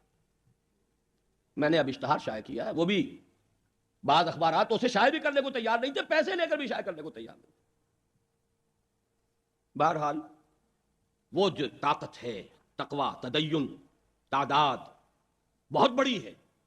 کاش اللہ تعالیٰ کی قدرت سے تو کچھ بعید نہیں نا، اللہ ان کے دلوں کو کھول دے، اللہ ان کو آگے ایک قدم بڑھانے کی توفیق دے دے. طاقت بہت بڑی ہے، ہیومن پوٹینشل بہت بڑا ہے، لیکن ایک قدم آگے بڑھو. نہیں انل منکر. آپ میں سے جو حضرات بھی اس ضمن میں کچھ خدمت سر انجام دینا چاہیں، اس موضوع پر میری ایک کتاب ہے، امت مسلمہ کے لیے سہ نکاتی لاہ عمل اور نہیں انل منکر کی خصوصی اہمیت. خاص طور پر میں نے تبلیغی بھائیوں ہی کے لیے وہ کتاب لکھی، اور اس میں مولانا الیاس رحمہ اللہ اور پھر مولانا شام الحسن صاحب، ان کے بزرگوں کی چیزیں نقل کی ہیں ساتھ، کہ وہ تو یہ کہہ کر گئے تھے. بہرحال جیسا کہ میں نے عرض کیا، طاقت تو ہے. بلکہ مجھے ایک حدیث کے الفاظ یاد آ رہے ہیں کہ جب رمضان مبارک آ جاتا ہے تو جو اس کی برکتیں ہیں، اس کو حضور نے یوں فرمایا کہ ندا کی جاتی ہے، یا باغی الخیر اقبل یا باغی الشر ادبر. اے خیر کا طلب کرنے والا اب آگے بڑھ، کمر کس لے، ہمت کس لے. اس لیے کہ یہ تو خیر کا، نیکی کا، تقوی کا، روحانیت کا موسم بہار ہے. لوٹ لو جتنا لوٹ سکو، آگے بڑھو. اور اے شر کے طالب پیچھے ہٹ جا، کچھ کم کر، کچھ شرم کر کے. یہ رمضان کا مہینہ ہے. یا باغی الخیر اقبل یا باغی الشر ادبر. یا جیسے حضور کا ایک قول ہے، ایک رات آپ نے جب گشت کیا، حضرت ابوبکر کے مکان کے پاس سے گزرے، وہ تہجد پڑھ رہے تھے، رات کی نماز، لیکن قرآن بڑے آہستہ آہستہ، بہت ہی خفیف آواز میں. حضرت عمر کے پاس سے گزرے، وہ بڑے جاہو جلال کے ساتھ تلاوت کر رہے تھے، قرات کر رہے تھے. صبح ملاقات ہوئی، حضور نے فرمایا کہ ابوبکر تمہارے پاس سے میں گزرا، تم بہت مدھم آواز میں پڑھ رہے تھے. عرض کیا حضور میں اسے سنا رہا تھا جو سنتا ہے، جس کو زور سے سنانے کی ضرورت نہیں. بڑا عارفانہ جملہ ہے. حضرت عمر سے پوچھا بھئی تمہارا کیا معاملہ، تم بڑے بلند آواز سے پڑھو. فرمایا، عرض کیا کہ میں شیطان کو بھگا رہا تھا. دونوں باتیں صحیح ہے، ایک جلالی مزاج ہے، ایک جمالی مزاج ہے. حضور نے فرمایا ابوبکر تم ذرا اپنی آواز تھوڑی سی اونچی کرو، اور اے عمر تم ذرا اپنی آواز تھوڑی سی نیچی کرو. اعتدال والی بات پہ، اعتدال والے مقام پر دونوں آ جاؤ. اسی پر میں عرض کر رہا ہوں کہ ایک بڑی طاقت ہے، وہ ایک قدم آگے بڑھے. اور اس کے لیے جن کی بھی خواہش ہو، اور تبلیغی جماعت کے جن اگر اکابر تک پہنچا سکیں، یا ان کے جو بھی ذمہ دار ہیں، سوچنے سمجھنے والے لوگ ہیں، انہیں وہ کتاب پہنچائیے. یہ آپ کا ایک جہاد ہوگا، آپ کی ایک کوشش ہوگی. کیا پتا کس وقت کس کا دل جو ہے اللہ تعالیٰ کھول دے، اور کسی ایسے اہم آدمی کا دل کھول دے کہ جس کا ایک دل جو ہے وہ لاکھوں کے دلوں کو کھولنے کا ذریعہ بن جائے، اور آپ اس کا ذریعہ بن جائے. دوسری قوتیں ہمارے ہاں، میں سب کو جمع کر رہا ہوں، جنرک ٹرم جو کبھی وہ شیخ رشید صاحب نے ڈرگز کے لیے استعمال کی تھی. ایک وہ جماعتیں ہیں جو آج تک تو الیکشن ہی کے اوپر دھرنا مار کر بیٹھی رہی ہیں کہ اسی سے اسلام آ جائے گا، انقلاب آ جائے گا، شریعت نافذ ہو جائے گی، یہ ہو جائے گا. اور بات بظاہر اتنی سادہ سی ہے، اکثریت کے ووٹ اگر ہمیں مل جائیں گے، حکومت ہمارے ہاتھ میں آ جائے گی، اور پھر ہم اس کے انقلاب برپا کر دیں گے، نظام تبدیل کر دیں گے. سو سمپل حساب، بہت ہی عمدہ. لیکن بالکل ثابت ہوا اسی طرح جیسے کہ یہ طے کیا گیا تھا. چوہوں نے طے کیا بلی کے گلے میں گھنٹی باندھے جائیں تو مسئلہ حل ہو جائے گا. But who should bell the Kate.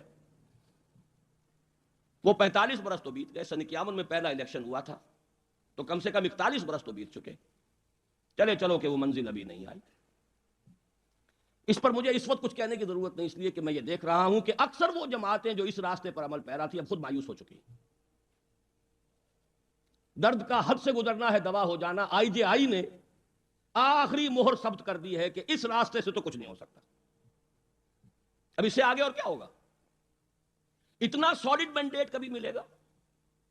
I S I نے بنوائی آئی جے آئی، فوج کی اتنی سپورٹ جو ہے وہ کبھی مل سکتی ہے؟ فوج کی سپورٹ آپ کو حاصل، عوامی مینڈیٹ آپ کو حاصل، اور مسئلہ وہی کا وہی. شریعت بل، نفاذ شریعت بل، جس کے بارے میں اب میاں طفیل محمد صاحب کہہ رہے ہیں کہ جنہوں نے اس پر دستخط دیے ہیں وہ تو خود مسلمان ہی نہیں رہے. یہ نفاذ شریعت ایکٹ نہیں ہے، یہ تو انسداد شریعت ایکٹ ہے. سود کے جواز پر دستخط کرنا. انہوں نے الفاظ کہہ دیے تھے، میں تو اپنے ساتھیوں سے کہتا ہوں تمہاری مت ماری گئی تھی جو تم نے دستخط کیے، اور کھلے جلسے میں کہا انہوں نے. اور اب جو کچھ ان کے ہاں سے شائع ہو رہا ہے وہ سب آپ حضرات کے سامنے. تو میں یہ محسوس کرتا ہوں کہ اب یہ تمام قوتیں جو الیکشن کے راستے سے سمجھتی تھیں کہ کچھ ہو جائے گا، اب وہ مایوس ہو چکی ہیں. چنانچہ کم سے کم جمعیت علماء اسلام کی طرف سے تو اب یہ بات ریکارڈ پر آئی ہے ان کے محمد خان شیرانی صاحب جو اہم آدمی ہیں JUI کے، مولانا فضل الرحمان گروپ جو ہے وہی ہے اصل میں کہ جو سیاسی اعتبار سے پورے پختون بیلٹ میں ان کی ایک حیثیت ہے اور اس میں اہم آدمی. انہوں نے کہا کہ ہم مایوس ہو چکے ہیں اب الیکشن کے راستے سے، یہاں کوئی اسلام کا کام نہیں کیا جا سکتا. لیکن اندیشہ کیا ہے؟ اس IGI کا نام ہے فضل الرحمان گروپ، اور مولانا فضل الرحمان صاحب نے کلاشنکوف لہرا دی ہے کہ اب ہم یہ راستہ اختیار کریں گے. یہ گویا کہ آسمان سے گر کر کھجور میں اٹکنا ہوگا. بہت بڑی تباہی، بہت بڑی بربادی، بہت بڑا خلفشار. یہ سب کچھ کیوں ہو رہا ہے؟ اور اسی کا اندیشہ بعض دوسری جماعتوں کے بارے میں بھی ظاہر کیا جا رہا ہے. کیونکہ ظاہر بات ہے ایک طرف سے مایوس ہوں گے تو دوسری طرف کوئی اور راستہ ہوگا. کون سا راستہ ہوگا؟ اگر وہ منہج انقلاب نبوی نہیں ہے تو کوئی ایسا ہی راستہ ہوگا. لیکن اگر غیر تربیت یافتہ اور غیر منظم لوگ کہیں ہتھیار ہاتھ میں لے لیں گے تو پھر جو تباہی ہوگی ملک و ملت کی اور خود اسلام کے کاز کو جو نقصان پہنچے گا شاید پورے یہ 45 برس میں اتنا نقصان نہ پہنچا. اس میں سمجھنے کی ضرورت ہے. اب میں آپ کے سامنے حضور کا جو منہج انقلاب ہے علامہ اقبال کے ایک شعر کے حوالے سے پیش کر رہا ہوں. میں حیران ہوتا ہوں. علامہ حالانکہ خود انقلابی آدمی نہیں تھے، مفکر تھے، حکیم تھے، فلسفی تھے، لیکن انقلابی آدمی نہیں تھے، بلکہ عملی آدمی نہیں تھے. سیدھی سیدھی بات. اقبال بڑا اپدیشک ہے، من باتوں میں موہ لیتا ہے. گفتار کا یہ غازی تو بنا، کردار کا غازی بن نہ سکا. صحیح کہا ہے. حیران ہوتا ہوں کہ اس درجے انقلابی شعر، ایک شعر پورے انقلاب کا فلسفہ اس میں موجود ہے. با نشہ درویشی در ساز و دمادم زن، چوں پختہ شوی خود را بر سلطنت جم زن. دو مرحلے ہیں. پہلا مرحلہ کیا ہے؟ درویشی. محمد ایٹ مکہ صلی اللہ علیہ وسلم درویشی، دائی، مبلغ. دائی جو ہوتا ہے وہ تو بھکاری ہوتا ہے، تو جھولیاں پسار کر مانگتا ہے، لوگوں سے بھی کہتا ہے، خوش آمدید کرتا ہے، در در پر لا کر دستک دیتا ہے. درویشی نہیں تو اور کیا ہے؟ بدھ مت کے بھکشو بننا پڑتا ہے دائی کو، مبلغ کو. جھولیاں پسار پسار کر اللہ سے بھی دعائیں مانگی ہے، اللہ عمر بن الخطاب یا عمرو بن ہشام میں سے کسی ایک کو تو میری جھولی میں ڈال دے. پھر حکم یہ ہے کہ تمہیں گالیاں دیں تو تم دعائیں دو، تم پر پتھر برسائے جائیں تم پھول پیش کرو. ادفع باللتی ہی احسن. پھر یہ کہ ساتھی جو آ گئے ہیں انہیں تربیت دی جا رہی ہے، تزکیہ ہو رہا ہے. یتلو علیہم آیاتہ ویزکیہم ویعلمہم الکتاب والحکمہ. میں نے جو اپنی کتاب میں منہج انقلاب نبوی میں 6 جو مراحل بیان کیے، 4 جمع کر لیجئے. وہ پہلے شعر میں، پہلے مصرے میں ہے. دعوت و تبلیغ نمبر 1، جو آ جائیں انہیں منظم کرو، سموتات. نمبر 3 ان کی تربیت کرو، تزکیہ، تعلیم. نمبر 4 جب تک طاقت کافی نہ ہو، اگر تمہارے ٹکڑے بھی کر دیے جائیں تو ہاتھ مت اٹھاؤ. پیسو ریزسٹنس، عدم تشدد، پیسو ریزسٹنس، صبر محض. 13 برس جو مکے کے ہیں یا 12.5 برس، وہ یہ 4 مرحلے ہیں جو ساتھ ساتھ چل رہے ہیں. دعوت بھی ہے، تبلیغ بھی ہے. جو آ گئے ہیں انہیں منظم کیا جا رہا ہے. فاسمعوا واطیعوا، سنو اور اطاعت کرو. ان کی تربیت ہو رہی ہے. یزکیہم ویعلمہم الکتاب والحکمہ. اور چوتھا حکم، کفو ایدیکم، ہاتھ بندے رکھنا. قصاص کا قانون شریعت کا ہے، اس وقت لاگو نہیں ہوگا. یہ تو جب نظام قائم ہو جائے گا، انقلاب برپا ہو جائے گا، قانون نافذ ہوگا، تب قصاص ہوگا. 4 مراحل. با نشہ درویشی در ساز و دمادم زن. در سازت کیا معنی؟ موافقت پیدا کرو. ان درویشی کی ان 4 چیزوں کے ساتھ اپنے مزاج کے اندر ہم آہنگی پیدا کرو اور لگے رہو، لگے رہو، لگے رہو، لگے رہو. در ساز و دمادم زن. دوسرا مرحلہ ہے چوں پختہ شوی خود را بر سلطنت جم زن. جب تیار ہو جاؤ، پختہ ہو جاؤ، تعداد بھی کافی ہو، تربیت بھی ہو گئی ہو، منظم بھی ہو، ڈسپلن بھی ہو، تزکیہ بھی ہو چکا ہو، تو اب تیار ہو گئے ہو، اب ٹکراؤ. سلطنت جم کے ساتھ ٹکر مول لو، آگے بڑھو، للکارو، چیلنج کرو. با نشہ درویشی در ساز و دمادم زن، چوں پختہ شوی خود را بر سلطنت جم زن. اگر پہلا ہی کام کرتے رہو گے تو یہ رہبانیت ہے، خانقاہی ہے. خانقاہی میں یہی کام ہوتا رہتا، ایک نسل کے بعد اگلی، اگلی کے بعد اگلی، ایک شیخ کے بعد خلیفہ، خلیفہ کے خلیفہ، وہ خلیفہ کے خلیفہ کے در خلیفہ. وہ تو صدیوں سے یہی کام ہوگا. یہ ہے خانقاہی. انقلابی عمل میں وہ خانقاہیت ہے ایک حد تک. اتنی تیاری ہو جائے that you may be able to risk a head-on collision. تصادم مول لے سکو. طاقت اس لیے یہ انقلابی تربیت ہے، وہ خانقاہی تربیت ہے. اس میں ترک دنیا ہے، اس میں تربیت، تنظیم، لیکن یہ کہ ان دونوں کو ایک دوسرے کے ساتھ گڑبڑ نہ کیجیے. گویا کہ انقلاب بغیر تصادم کے نہیں آتا. سیدھی بات ہے. مشنریز کیوں دنیا میں چل رہے ہیں؟ ان کے سامنے انقلاب ہے ہی نہیں. انہیں تو صرف عقیدہ بدلنا ہے لوگوں کا، اور تو کچھ ہے ہی نہیں. عیسائیت میں ہے کیا؟ نظام تو دور کی بات نہیں، قانون بھی نہیں ہے. وہ تو سینٹ پال نے حضرت موسیٰ علیہ السلام کی شریعت بھی ساخت کر دی تھی. کوئی قانون کی تنفیذ بھی ان کے پیش نظر نہیں. نظام تو بہت بڑی بات ہے. تبلیغ کی تبلیغ کرنی ہے، انہیں مشن ہے، لوگوں کے نام بدلنے ہیں. عنایت علی تھا، عنایت مسیح کر دو، بس اللہ اللہ خیر سمجھا. لہذا چل رہا ہے نظام. انقلاب برپا کرنا ہو تو تصادم بول لینا پڑے گا، آج نہیں تو کل. ویسٹڈ انٹرسٹ ہیں، مفادات ہیں، مراد یافتہ طبقات ہیں، جاگیردار ہیں، سرمایہ دار ہے، یہ اپنی جگہ چھوڑے گا. جن کی حکومتیں ہیں، جن کے ایوان سجے ہوئے ہیں، جن کے تخت بچھے ہوئے ہیں، یہ آرام سے جو ہے یہ راستہ آپ کو دیں گے. محمد سے بڑھ کر بے نفس کون تھے صلی اللہ علیہ وسلم؟ ان سے زیادہ بے داغ سیرت اور کس کی ہوگی؟ ان کے جان کے دشمن بن گئے تھے کہ نہیں؟ دارالندوہ میں ان کے قتل کا فیصلہ ہو گیا تھا کہ نہیں؟ تو تصادم کے بغیر تو سوال ہی پیدا نہیں ہوتا. انقلاب تصادم کے بغیر نہیں ہے، لیکن تصادم بغیر تیاری کے فساد ہے. نہ آپ نے تربیت کی، نہ آپ نے منظم کیا. جب تک ایک امیر کے ہاتھ پر بیعت نہیں کرو گے، اگر تصادم کا خطرہ مول لوگے تو محمد کے طریقے سے ہٹ جاؤ گے صلی اللہ علیہ وسلم. تصادم کا مرحلہ جب شروع ہونے والا تھا سیرت النبی میں صلی اللہ علیہ وسلم، حالانکہ حضور رسول تھے، رسول کا ہر حکم ہر امتی کے لیے ہر وقت واجب التسلیم، واجب الاطاعت، لیکن بیعت لی ہے سمع و طاعت کی. مسلم شریف اور بخاری شریف دونوں میں روایت موجود ہے حضرت عبادہ ابن صامت سے رضی اللہ تعالی عنہ، بایعنا رسول اللہ صلی اللہ علیہ وسلم، ہم نے بیعت کی تھی اللہ کے رسول سے، علی السمع والطاعت، کہ آپ کا ہر حکم سنیں گے اور اس کی اطاعت کریں گے، فی العسر والیسر، چاہے مشکل ہو چاہے آسانی ہو، والمنشط والمکر، چاہے ہماری طبیعتوں میں آمادگی ہو چاہے ہمیں اپنی طبیعتوں پر جبر کرنا پڑے، وعلی اثرۃ علینا، چاہے آپ دوسروں کو ہم پر ترجیح دے دیں، آپ آفیسز ان کو دے دیں، عمارت ان کو دے دیں، وعلی لا ننازع الامر اہلہ، جنہیں آپ امیر بنائیں گے، جنہیں آپ عہدے دیں گے، ان سے بھی جھگڑیں گے نہیں، ان کی بھی اطاعت کریں گے. وعلی نقول بالحق اینما کنا لا نخاف فی اللہ لومۃ لائم، ہاں جو حق بات ہوگی کہیں گے ضرور، مشورہ صحیح دے دیں گے. یہ بیعت لی ہے. اس کے بعد پھر وہ محمد اٹ مدینہ صلی اللہ علیہ وسلم، وہ دوسرا دور جو ہے، چوں پختہ شوی خدرہ بر سلطنت جمزن، اذن للذین یقاتلون بانہم ظلموا وان اللہ علی نصرہم لقدیر. آج اجازت دی جا رہی ہے ان کو جن پر ظلم و ستم کے پہاڑ توڑے گئے، ان پر ظلم کیا گیا. اب تک انہیں اجازت نہیں تھی، اب تک حکم تھا کفو ایدیکم، اپنے ہاتھ روکے رکھو. آج ہاتھ کھول دیے جا رہے ہیں. اللہ ان کی مدد پر قادر ہے. یہ ہے وہ دو مصروں کے اندر انقلاب محمدی صلی اللہ علیہ وسلم. دعوت، تنظیم، ایک فرد کو امیر مان کر اس کے ہاتھ پر سمع و طاعت کی بیعت. یہ آج ہمارے سامنے مثال موجود ہے افغانستان کی. 15 لاکھ، ورنہ کم سے کم 10 لاکھ جانے تو جا چکی ہیں نہیں. ان میں سے چند ہزار تھے روسی، تو چند ہزار ہوں گے، باقی سب کون مرے؟ کمیونسٹ بھی تھے تو کلمہ گو تو تھے نا. ڈاکٹر نجیب کی تصویر بھی آئی تھی تو تسبیح کے ساتھ تھی، جیسے صدام حسین کی اور یا آپ کے قذافی صاحب کی، لیکن کلمہ گو تو ہیں.